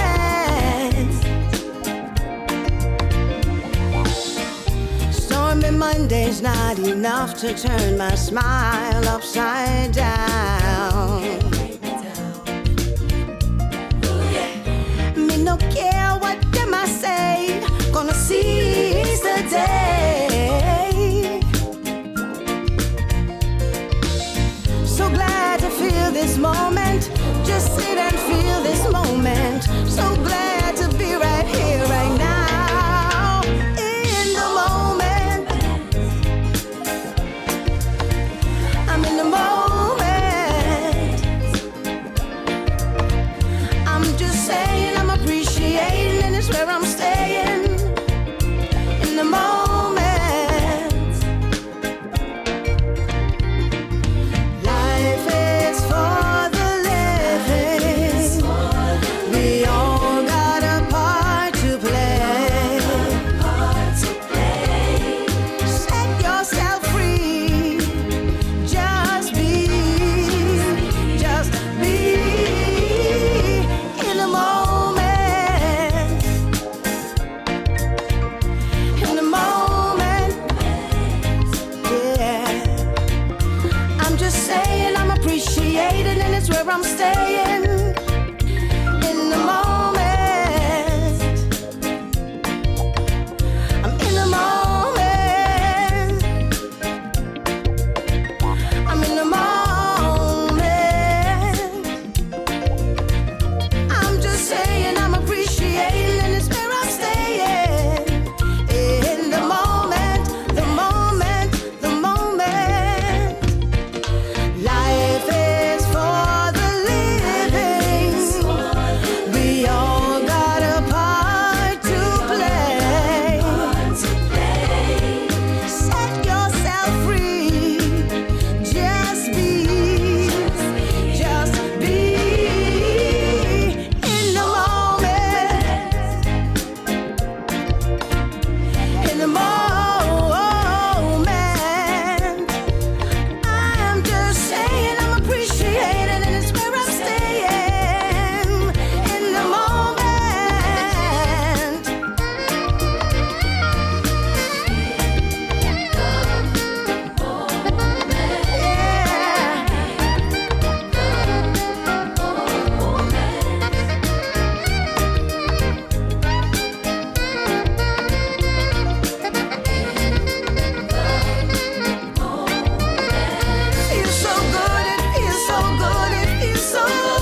After making the case for why St. Maarten should have more autonomy, the referendum of June 23, 2000 was a major step forward to achieving the goal of country status on October 10, 2010. What is important to remember is that that leading up to the referendum of June 23, 2000, there was a lot of discussion. There was a lot of discussion on whether or not Sint Maarten was ready and capable to carry the responsibilities of country. And the referendum committee at the time approached me, that was even before the referendum, with to be a part of a three-man financial expert group to prepare the financial consequences or the impact of the financial consequences of all of the options in the referendum. And we concluded the three-man financial expert group, which consisted of myself, Mr. Martin Hassink, and Mr. Case Rocks. And we concluded that of the four options, which were status quo, restructured Netherlands Antilles, country status, or independence, that all of the options in effect were manageable. And those, and based on those results of that study, we assisted the referendum committee in the information sessions to inform the people so they can take an informed decision. There was also a referendum committee which consisted of its chairman, Richard Gibson, as well as Dennis Ponteflet and Mr. Richardson. Mr. Richardson. So Clarence Richardson, that is.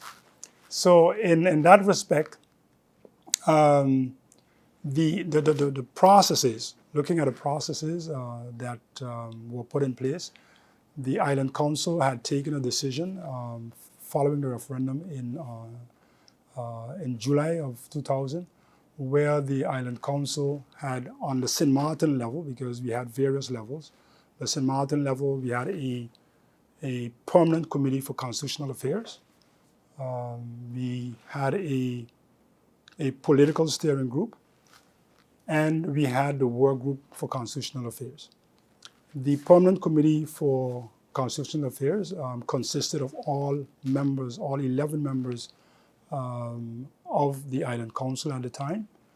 The political steering group consisted of the leaders of the political parties represented in the Island Council.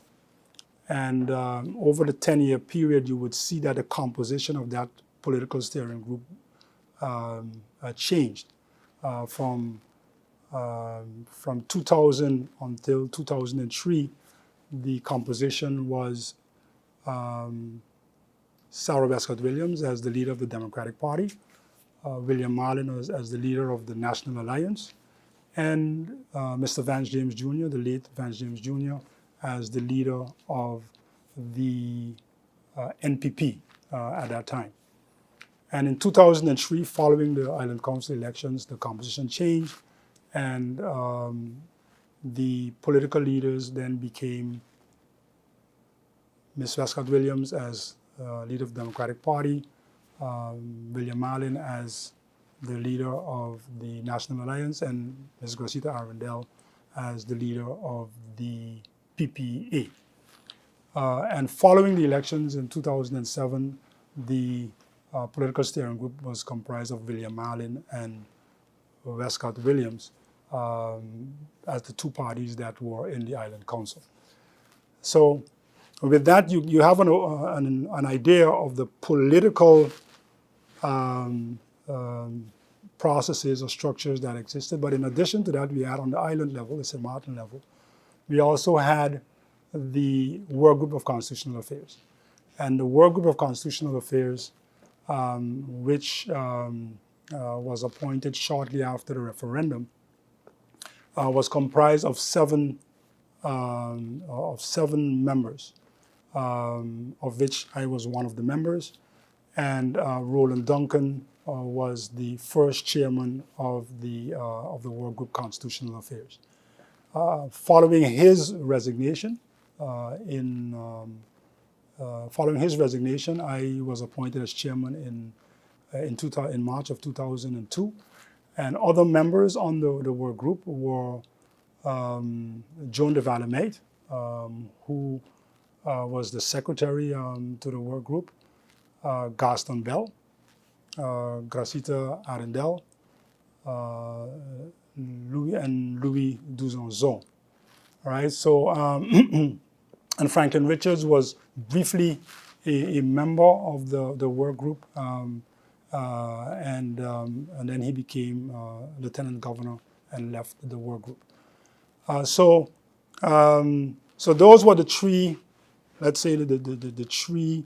There's the Permanent Committee for Constitutional Affairs, the Political Steering Group, and the Work Group Constitutional Affairs. And my role was within the technical side of work group, where we were responsible for the preparation of all the technical documentation for the negotiations on the technical level, as well as advising and supporting the political leaders at particular meetings. But on the Netherlands Antillean level, we also had a number of processes, and one of those processes was, for example, the committee for the joint central bank. And in that committee, I was co-chairman of that particular committee that prepared the joint central bank, which is today the Central Bank of Curacao and Sint Maarten. On the kingdom level, we also had another organizational structure which comprised of the project group finance, the project group law enforcement and constitutional affairs, the kingdom political steering group, where that functioned for all of the many meetings we had on a administrative level, political administrative level. And there was also a coordinating group that prepared those meetings.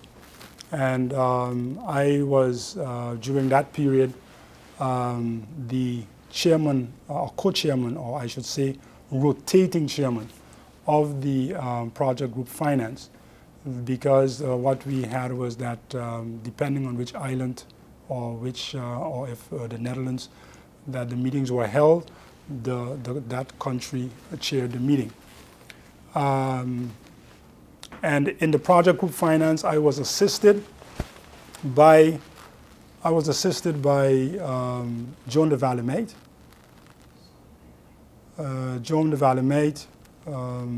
Martin Hassink, and Hiro Shigimoto, to name a few persons.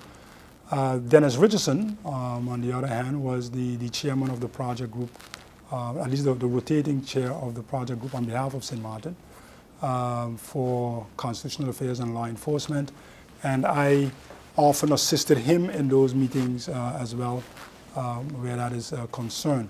And I was also a member of the, as I said earlier, the coordinating group that prepared the Kingdom Political Steering Group meetings.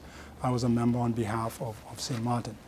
So as you can see, I was essentially, I participated in all of the levels, whether it was a Sint Maarten level, the Netherlands Antilles level, or the Kingdom level, or and the final level was the RTC, because you also had the roundtable conference process. And for the roundtable conference process, the structure was we had a preparatory committee roundtable conference, and you had a roundtable conference itself. And on behalf of Sint Maarten, I was a member of the preparatory committee for the roundtable conferences that helped prepare the roundtable conferences. So overall, I would say I held many caps in my official capacity, and the main one was as chairman of the Work Group Constitutional Affairs, and in doing so assisted the political leaders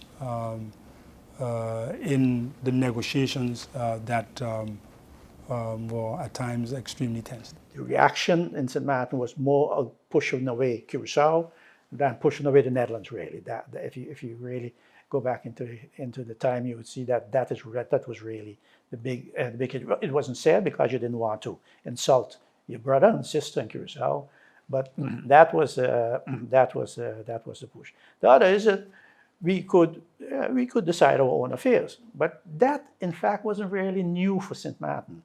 And under the old government, under the Netherlands Antilles, Curaçao didn't really interfere into the local business and politics. It was a laissez-faire, laissez-aller. I mean, at a distance, and that was also politically motivated. The Curaçao political parties often needed the politicians in Sint Maarten to form a government because of the fact that they didn't agree with each other. So, yeah, you would get coalitions, and Sint Maarten would be part of those coalitions to help a government in place.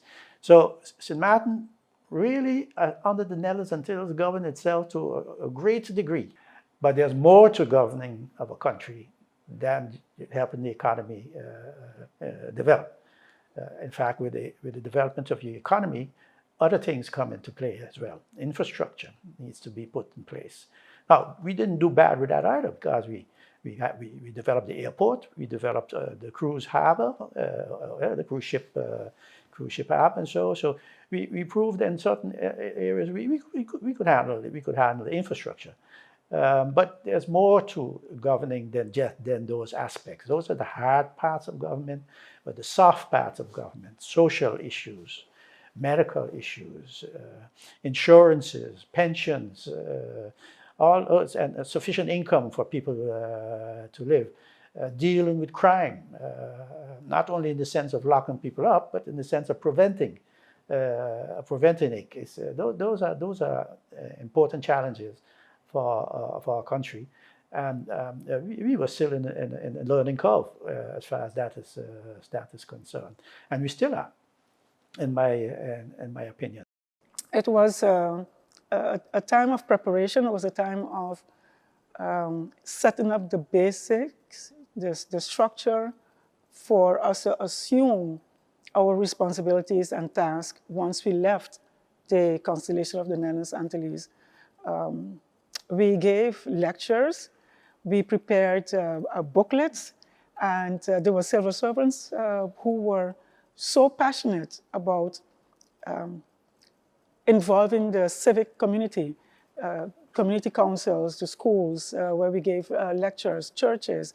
And I have to mention one of those persons again was Dorothy Lake, for example, when she worked together with us at the Bureau for Constitutional Affairs. At the time, Commissioner Westcott was the Commissioner of Constitutional Affairs. And we involved the kids, we involved the schools. So on a so consistent basis, that now 10 years after, so after we achieved it, I miss that. I miss the continuity of the involvement of our people, whether it is in schools or with civic community, with regards to the process of this new status, that once you achieved it, that we need to continue working hard and fighting hard to increase our level of service to the people, but also increase our level of autonomy in how we took decisions. You know, are they done in a transparent way? Are the budgets really balanced? But that's my period of 2003, 2007, where this drive, this notion of, yes, we can do it, but we have to do it together, and we have to do it in an open and transparent way. Not doing it because the Netherlands want it. No, we do it because we can and we should, because we have a responsibility towards the next generation of Sint Maarteners to aspire to hold a high office, to aspire to take decisions that are good for your own future, but also securing the future of those who have been there before, like our pensioners. Those years, so between 2000 and 2005, were really years that we got so many disappointments in terms of looking for that status for Sint Maarten. Why? Because we were sort of the voice in the wilderness about we need constitutional change, kingdom government, we need to talk to you about the choice made by the people of Sint Maarten. During those years, a lot of attention was paid to the cooperation between the Windward Islands. So Saba, St. Eustatius, and Sint Maarten. It took about 5 years after the referendum on Sint Maarten in 2000 before all of the other islands of the Netherlands Antilles, so all our sister islands, also had their referendum. The two last ones were Curaçao and St. Eustatius in 2005. So I want to go back a moment to the period before the other islands had their referendum, and then the choices were clear, had become clear. And the first reaction to Sint Maarten's referendum outcome of 2000 was, especially from the Dutch politicians, the kingdom government, etc., absolutely not. I can still hear the voices echoing in my mind, like from Minister Gijs de Vries. No separate status for Sint Maarten. Don't come with it. I remember traveling along with Antillian delegations, of course, because we were still part of them. And the Dutch politicians at that time refused Sint Maarten's entry into the meeting room. I recall myself sitting outside in the lobby, having been part of a delegation of the Netherlands Antilles traveling to The Hague, and we were not allowed because we were not on that level to have discussions with the kingdom/Dutch government. So those years, 2000, 2005, were particularly frustrating in terms of getting something out of what the people had voted for in 2000. We developed different sketches as to how we could see Sint Maarten's new status working. We developed a blueprint of cooperation, a so-called Windward Island Economic Union paper for the cooperation between Saba, Sint Maarten, and Statia.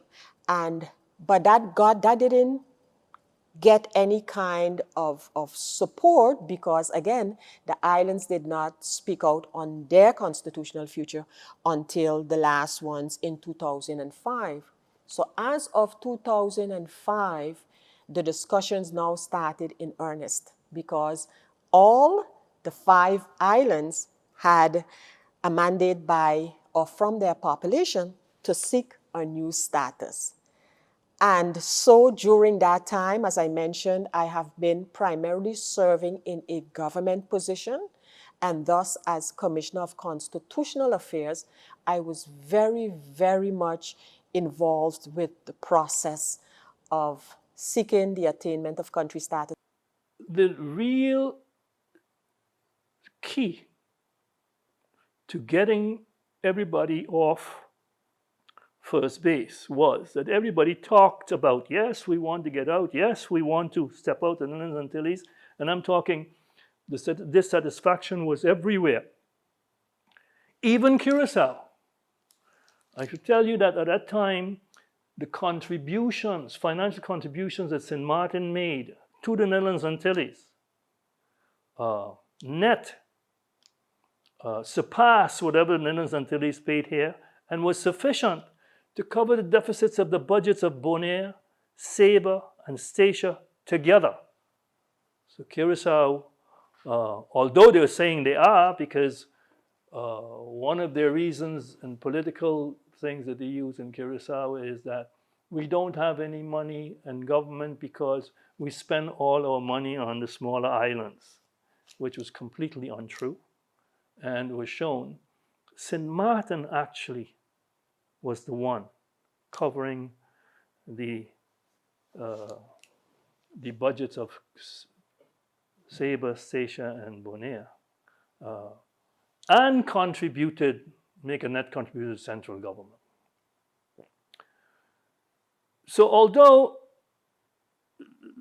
Curacao benefited from the Netherlands Antilles, no question about it, but they too started saying, we want out of the Netherlands Antilles because the other governments are using up all our money. I've been on TV programs in Curacao discussing this, showing this, but at a certain moment when I became Minister of Finance, I went to the Island Council, to the Executive Council of Curacao. It says, okay, it's being said this, you had committed that at the Bonaire conference. When are you going to keep a referendum? Because as long as you don't keep that referendum in which the people of the island expresses what it wants to achieve, it's only going to be talk by politicians. Sint Maarten had already kept its referendum in 2000, and 60% of the people voted for stepping out of the Netherlands Antilles, but no other island had done so. So I saw that I could not be successful in this mission unless I get every island to keep a referendum.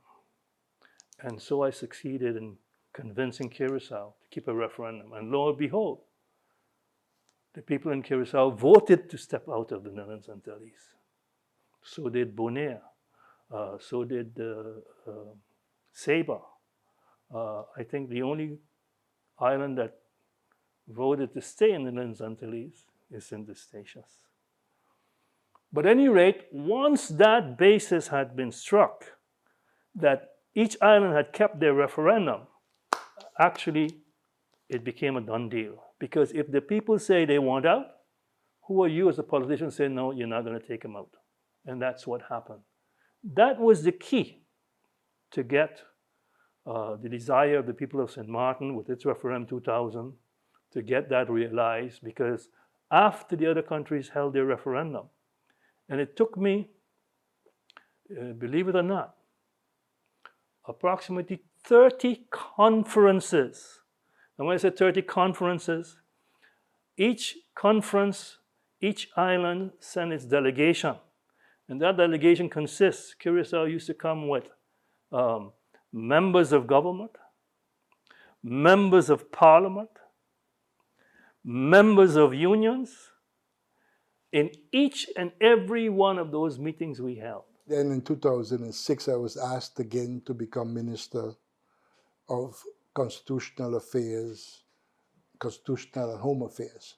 Actually, the portfolio is Home Affairs, which from the Antilles dealt with Coast Guard, archives, personnel matters, a varied matters of almost like whatever was left over from all the other portfolios were dumped in this one portfolio, as well as constitutional matters.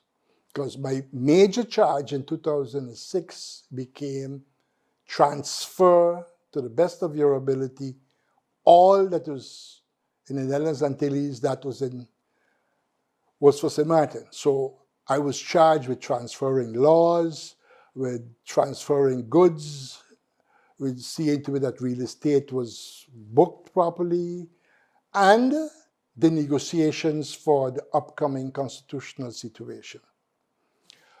We did that. Like I said, I took office 2006, and we succeeded by 10/10/10/2010. That was a full term of office plus, let's say, 9-10 months of 2010. So what I did was I led the Antillean delegation in terms of the negotiations with Holland. At that point in time, everybody had made their referendums, and Statia had decided it wanted to stay in the Antilles, which became a problem because you can't stay in something that don't exist. If everybody leaves the Netherlands Antilles, actually Statia would be the only one leaving. But that technicality is still a problem nowadays. Because what Holland did, Holland waved away Statia's wish. Now you're going to be a public entity like Sabre and Bonaire. Statia has never felt comfortable with that because they didn't really want to become an entity, a gemeente, or whatever. But they had no choice because there wasn't any Antilles left for them to stay in. Informing the Caribbean, it was a sad task. Huh? We were informing the Caribbean that we were leaving. And nobody could really understand. I remember I had a meeting with the Prime Minister of Trinidad, and he took 2 hours arguing with me to ask me why we were so crazy and stupid to what you call it, to go and mash up the Antilles. Particularly the English-speaking islands, because bear in mind, they basically went through the same thing, West Indian Federation, associated statehood, to the West Indian Federation, to independence. So they're saying, yeah, we understand you break up, but couldn't you learn from us? And what, some saying, hey, the same way maybe it happened, because at a certain point in time, in the West Indian Federation, Barbados didn't want to, it's a small island, they didn't want to take Jamaica's dominance and Trinidad's involvement. So it broke up. We were going around in the same circles for the last 9 years. It didn't work.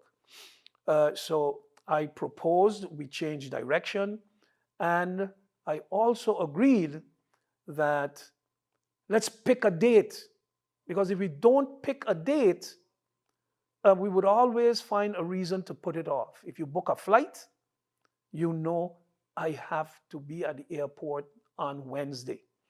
And it's the same thing here, and because of political developments in Holland, when there was an election upcoming and we didn't know what the outcome would be, and we were fearing that those who might get in power may not have been friendly towards us, we pushed and we agreed, let's pick the date 10-10-10. 10-10-10 to me was a further step in development, a step towards self-government, self-reliance. What I mean by that, that we could try to do it ourselves. And we don't want to really rely too much on other people. All countries in the world have relied on somebody or some other country at some point in time in their history. So we need not be ashamed that we have relied or we are relying on another country. However, when you give up your right to self-reliance, it isn't just a matter like I hear nowadays in the propaganda, oh, you can't eat autonomy, you can't eat this. Well, do we accept to reduce ourselves to beggars, parasites? Because if I can't decide what I'm going to do, I can't decide what I'm going to eat, because somebody else is going to tell me what I'm eating, how to eat, how much I should get, what all could do. When you look at the proposals that Holland are today making, nothing new that I could see that would be something so strange that I could say, well, hey boy, that's something brand new.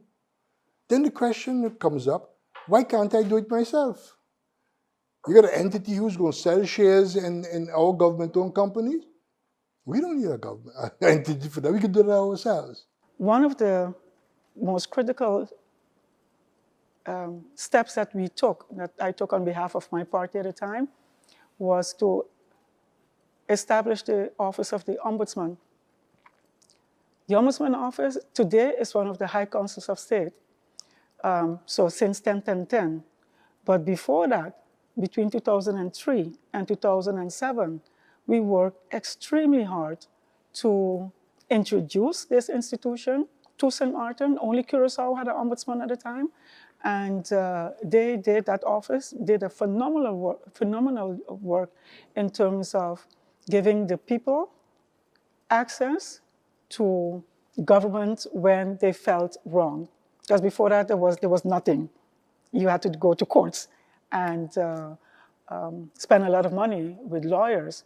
While with this institution, I was very conscious of that, would give everyone, rich, poor, black, white, resident, everyone the same access to this institution to be heard on issues that they felt that they were wronged on. So that's a very critical point that was, for me, a turning point in introducing, at the time, the first ever initiative law, which was the Ombudsman law, that draft ordinance, ever before. Moments, if you want to call them critical moments or highlights or interesting moments, yeah, there were many. But there were some of them that stood out. And I can remember during like the final round of discussions in Holland, the then State Secretary, or the Minister Ank Bijleveld, we were at this meeting. And the people, because that's one of the other things that people don't know with the whole political development, it is not usually the politician who dictates what is happening. You have the Directorate of Kingdom Relations, for instance, and they are the hardliners. They are the ones who write those policies. They decide this is how we're going to treat Sint Maarten, this is how we go. So whether Knops is there or not there, whether Peter, Paul, or Mary is there, that management is who press the buttons. And I can remember when we had it sort of all wrapped up, new conditions came on the table again, a new direction. I said, no, this is it. I have enough and I'm done. I said, negotiations are over. I'm catching the first plane and I'm going home because this is unacceptable. And I remembered we were in the restaurant, in the conference room where we were. We had took a break for lunch, like a quick bite. And I was having some fried chicken wings and fries. And I'm sitting at the bar stool. And Mrs. Bijleveld came and sat next to me. She said, William, I understood there's a crisis. You want to break this thing up. I said, I don't want to break it up, but I had enough. I'm not taking anymore. And she leaned over at my plate and she took a French fry and she stuck it in her mouth and she started to talk. And then she said, may I? I said, of course, go ahead. And she took some more and we were there. If anybody walked in, they would not believe if you want to call it, two opponents in a political wrangling. And she said, no, I understand your concerns. Please, don't walk away. We're going to fix this. And whether it was their strategy to see how far they can push, how much they can get, it didn't work.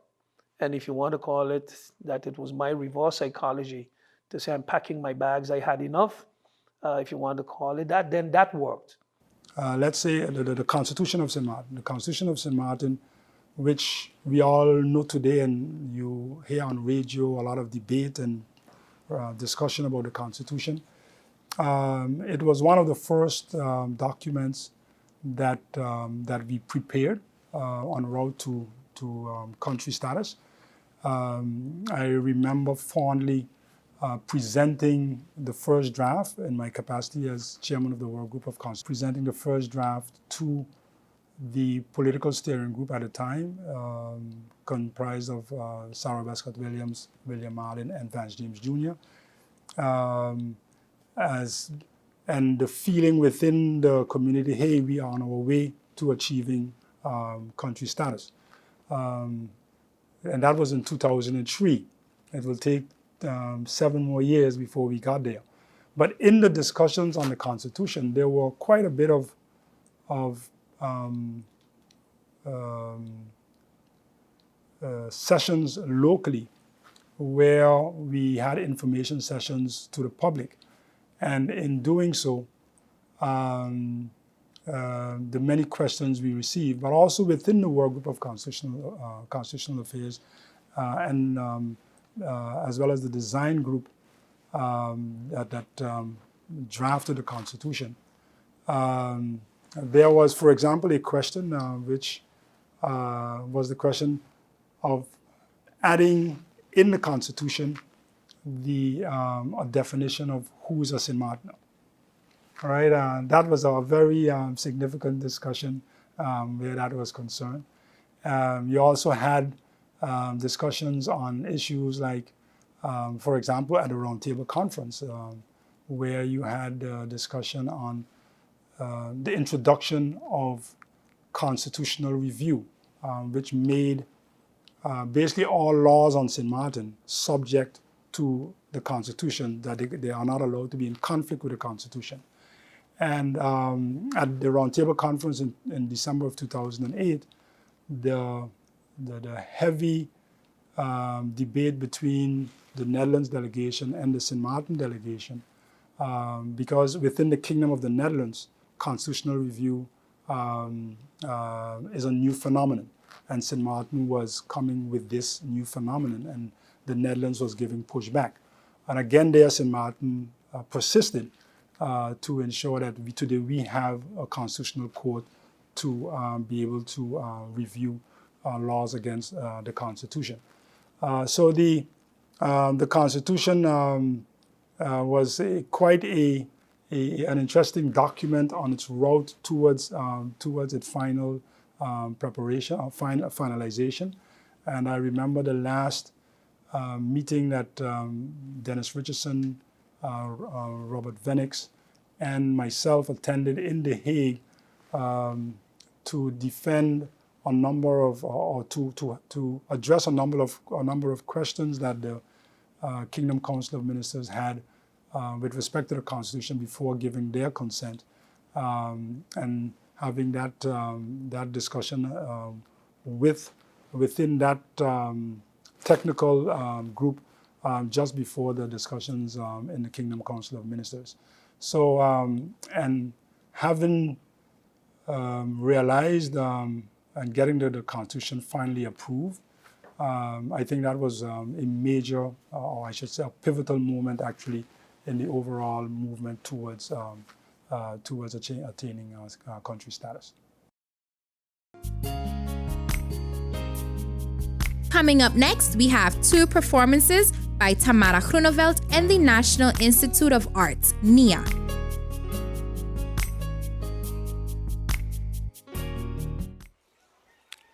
Can you imagine how sweet it would be if there were no walls to restrict us in this territory?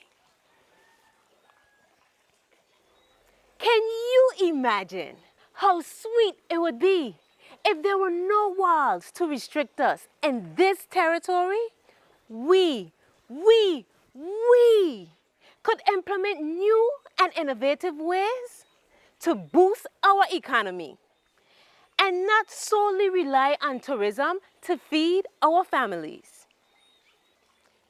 Locals would own more businesses and we would support our own, not just because we produce good quality services and products, but because it's also homegrown. And we could own the majority of the stores in town.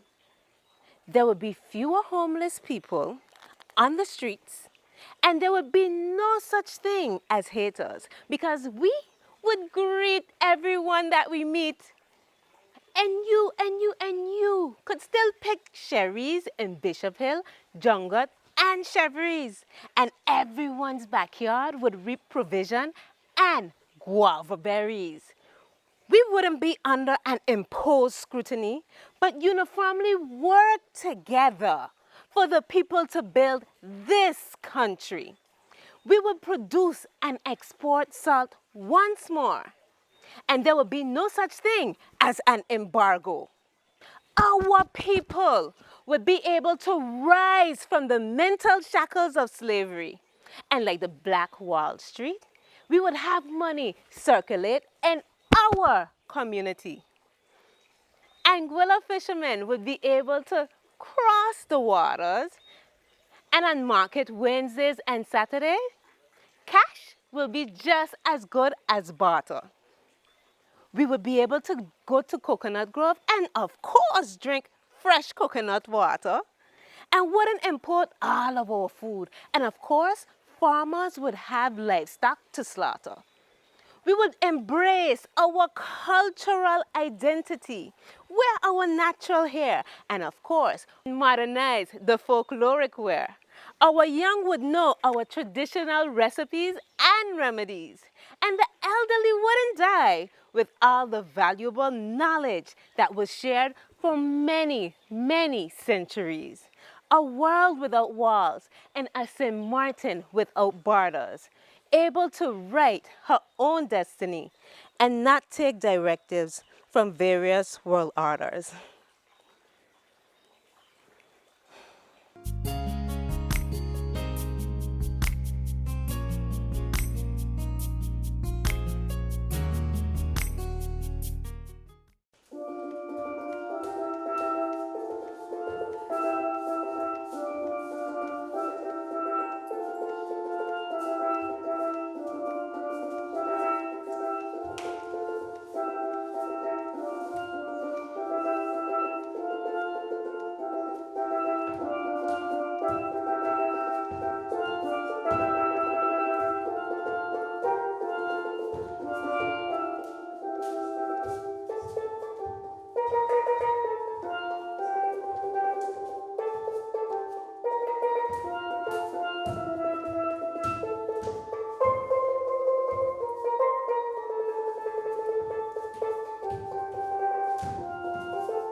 As we conclude these reflective interviews, we asked each of our guests to share their thoughts on how they viewed the outlook for our country, St. Maarten. We know that as a people, based on the past 20 years, but even before, that that a Sint Maarten spirit is a resilient and strong one. We know that, and it's important that we don't take that for granted. Moving forward, we can continue to build on that spirit. However, we also need to, as current as well as the future generations, that we need to reach or come to the stage where we join our forces to come with a strategic approach towards the next decade. An approach that specifically looks at the needs of the people, at what the will of the people is, and together, and there will be differences from time to time, but we need to establish a number of core issues that, as a people, we want to achieve together for the next decade. And in that respect, I believe that if we do that, and I'm sure that we can, because the route to 10-10-10 was an example that we can. I am very optimistic that as a people we would continue to grow and progress, and as such, I believe that is why today we can look at 10-10-10 country status and say a happy and resilient celebration of country status. You hit the ball with a bat, a double home run. Okay. You know, that is something that I hate to say, I've said it many times. Politics is not only for the politicians who sit in Parliament. In Parliament, it's not for the politicians who are minister. And politics is also not for those who walk around them, who go with them all over. You know, they call themselves politicians. Politics is for all of us. I feel that the youth of Sint Maarten was left out for years, left out of what's happening. I'm hopeful for many reasons. I mean, you mentioned the youth a while ago. I am impressed by what our youth know today, can do today, which in our day, you had no idea those things are possible. They're doing it, okay? From that point of view, I'm hopeful. What's needed is some kind of structuring and guidance towards a goal. That goal has to be transparent, attainable, and we will be able to meet the basic things that our country needs. But you gotta have that plan, and you gotta be serious with the plan and not make a plan, put it aside, work on it consistently. We will get there. Let's revisit, if you want to revisit, not the goal that we expected to come out of the sky, but in how far are we doing a half-decent job in managing our own affairs.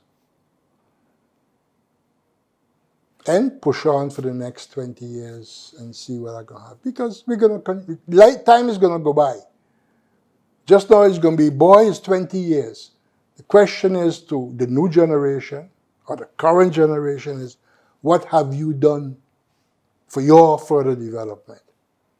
Even if you say 10-10-10 was lousy, weak, what have you done since then to strengthen your development?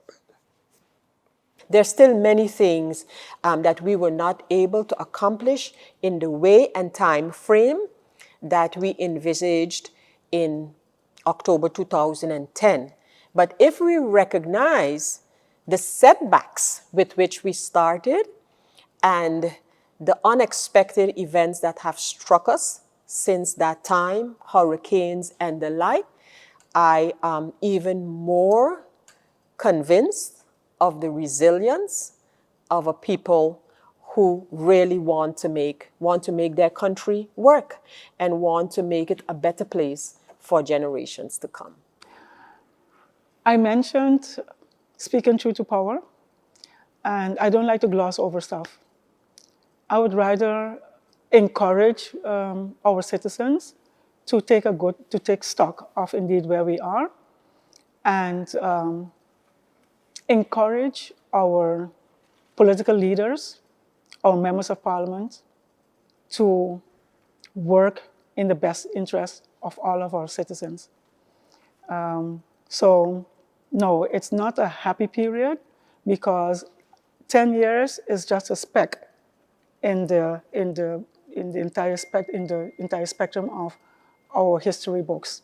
So I look forward to the next 10 years. I look forward to the next day in terms of improving in what we have and excelling in what we have. Mediocrity doesn't have a place in greatness. Devotion, passion, hope, faith, those have a place in our society and in greatness. And that is what I would like to wish for the people of Sint Maarten. Take pride in this country, in this beautiful island called Sint Maarten. I do. I will continue to do so. And God willing, if there's any opportunity to continue making that contribution, I would gladly pitch in. And if Holland wants Sint Maarten to succeed, they're not doing it the right way. We are being punished because we chose to become a country in the kingdom. If you want us out, say so. But don't come with that hypocrisy of we are creating an entity to help you. No, I got to help me. I got to decide for me and you help me. Not you deciding for me what I got to wear, when I got to wear it, how I got to wear it. No, that's not helping me. So, as I said before, what I want for Sint Maarten is for us to become a truly autonomous, independent country in the Caribbean, just like St. Kitts, just like Dominica, just like Antigua. I honestly don't see why we shouldn't be happy that we've reached this far, but at the same time I acknowledge it's not far enough. You know, that we need to make the rest of the steps. We need to reach a level in which we are all proud of Sint Maarten and where it stands and how it is functioning and governing, even though it might not be the end situation. In fact, I don't believe there's an end situation when it comes to government. Every country is in development. It continues. The United States at this moment is in a great battle about where it should go. It doesn't seem to be finished. The Netherlands is also changing as well. So that is a dream that probably will never come true. But the confidence and the attitude of striving for excellence, that is what I would like to add to our situation at the moment. I wish us as Sint Maarteners the best, and that we move forward, that we don't lose confidence in ourselves, that we maintain the confidence in ourselves. And we've proven so many times, we even don't realize it, how resilient this population are. We need sometimes people to come from outside to tell us how good we are. Sint Maarten was the economic wonder of the Caribbean a few years ago. So it is possible, but we need to focus and we need to want it, and we need to do what is necessary to get it done. I give freely and willingly to my country. That's Sint Maarten. Yeah, I'm crazy about this little rock. Yes.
Sint Maarten is a friendly island. Sint Maarten is a unique island. French side and Dutch side, the only island like this. A governor, a president, the only island like this. Collectivité and parliament, the only island like this. Sint Maarten is a friendly island. Sint Maarten is a unique island.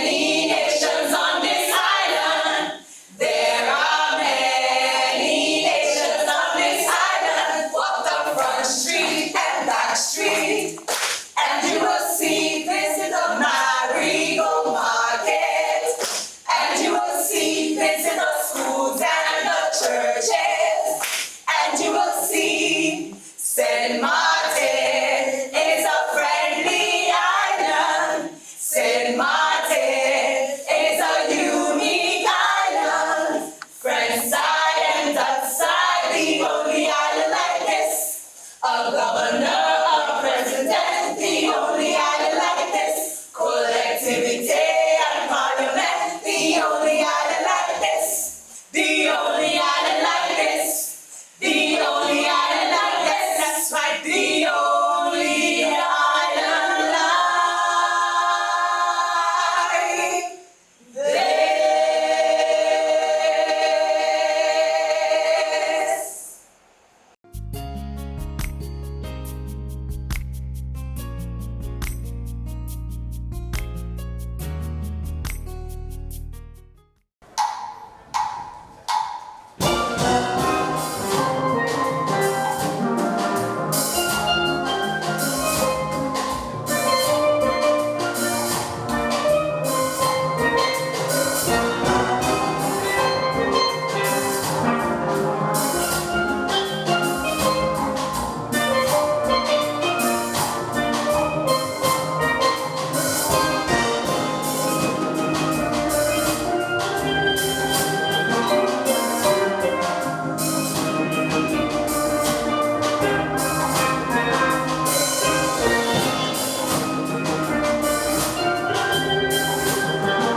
As we approach the conclusion of our event, I take this opportunity now to introduce the Honorable Minister of Education, Culture, Youth and Sport, Dr. Anders Rudolph Samuel, to bring you the vote of thanks.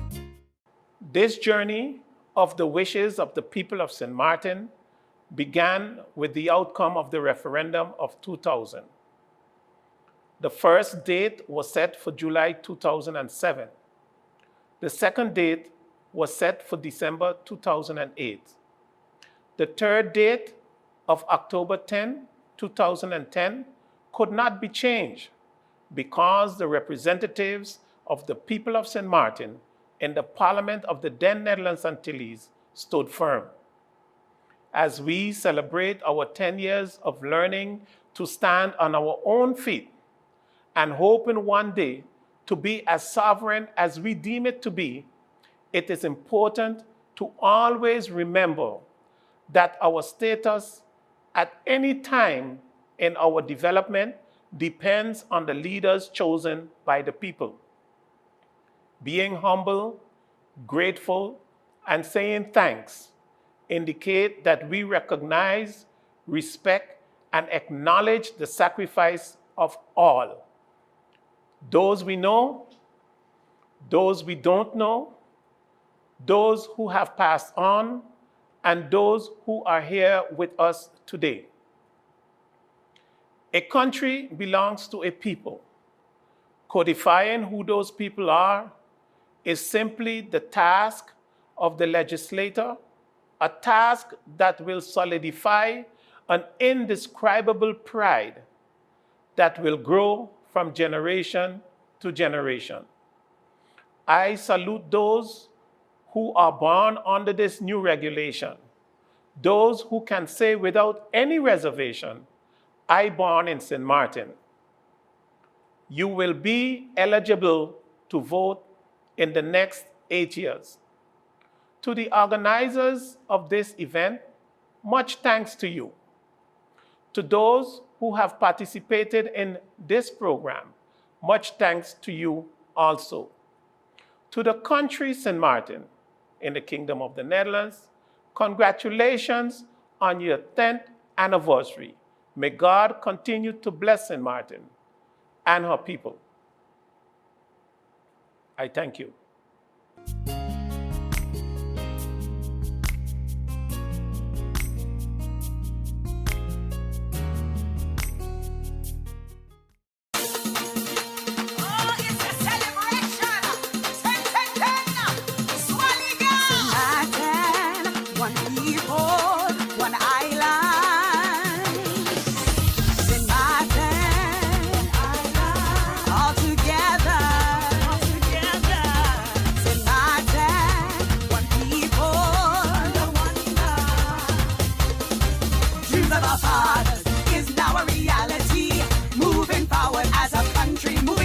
Is our duty. This is our season. Hold your head up, high Sint Maarten. Join together, united to plan the future. We are mighty, we are strong. One nation under God. New beginnings, history in the making. 10 is the number of perfection. Let us rise up as a nation. As one. We're ready. We're ready. New island. New island.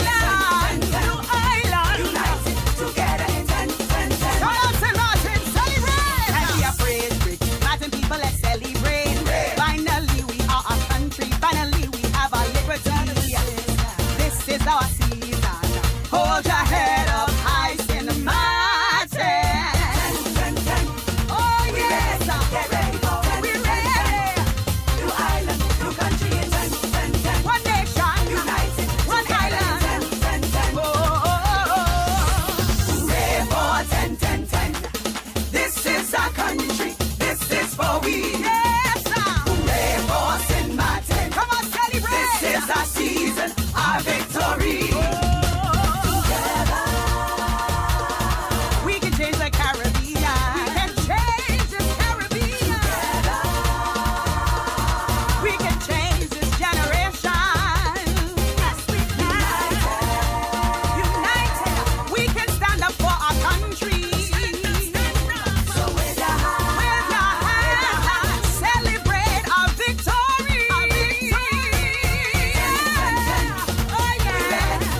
On behalf of the government of St. Maarten, I am Rolika Roach. I bid you farewell and thank you for joining us and watching the 10th anniversary virtual commemoration of 10-10-10 under the theme Decadal Growth and Progress.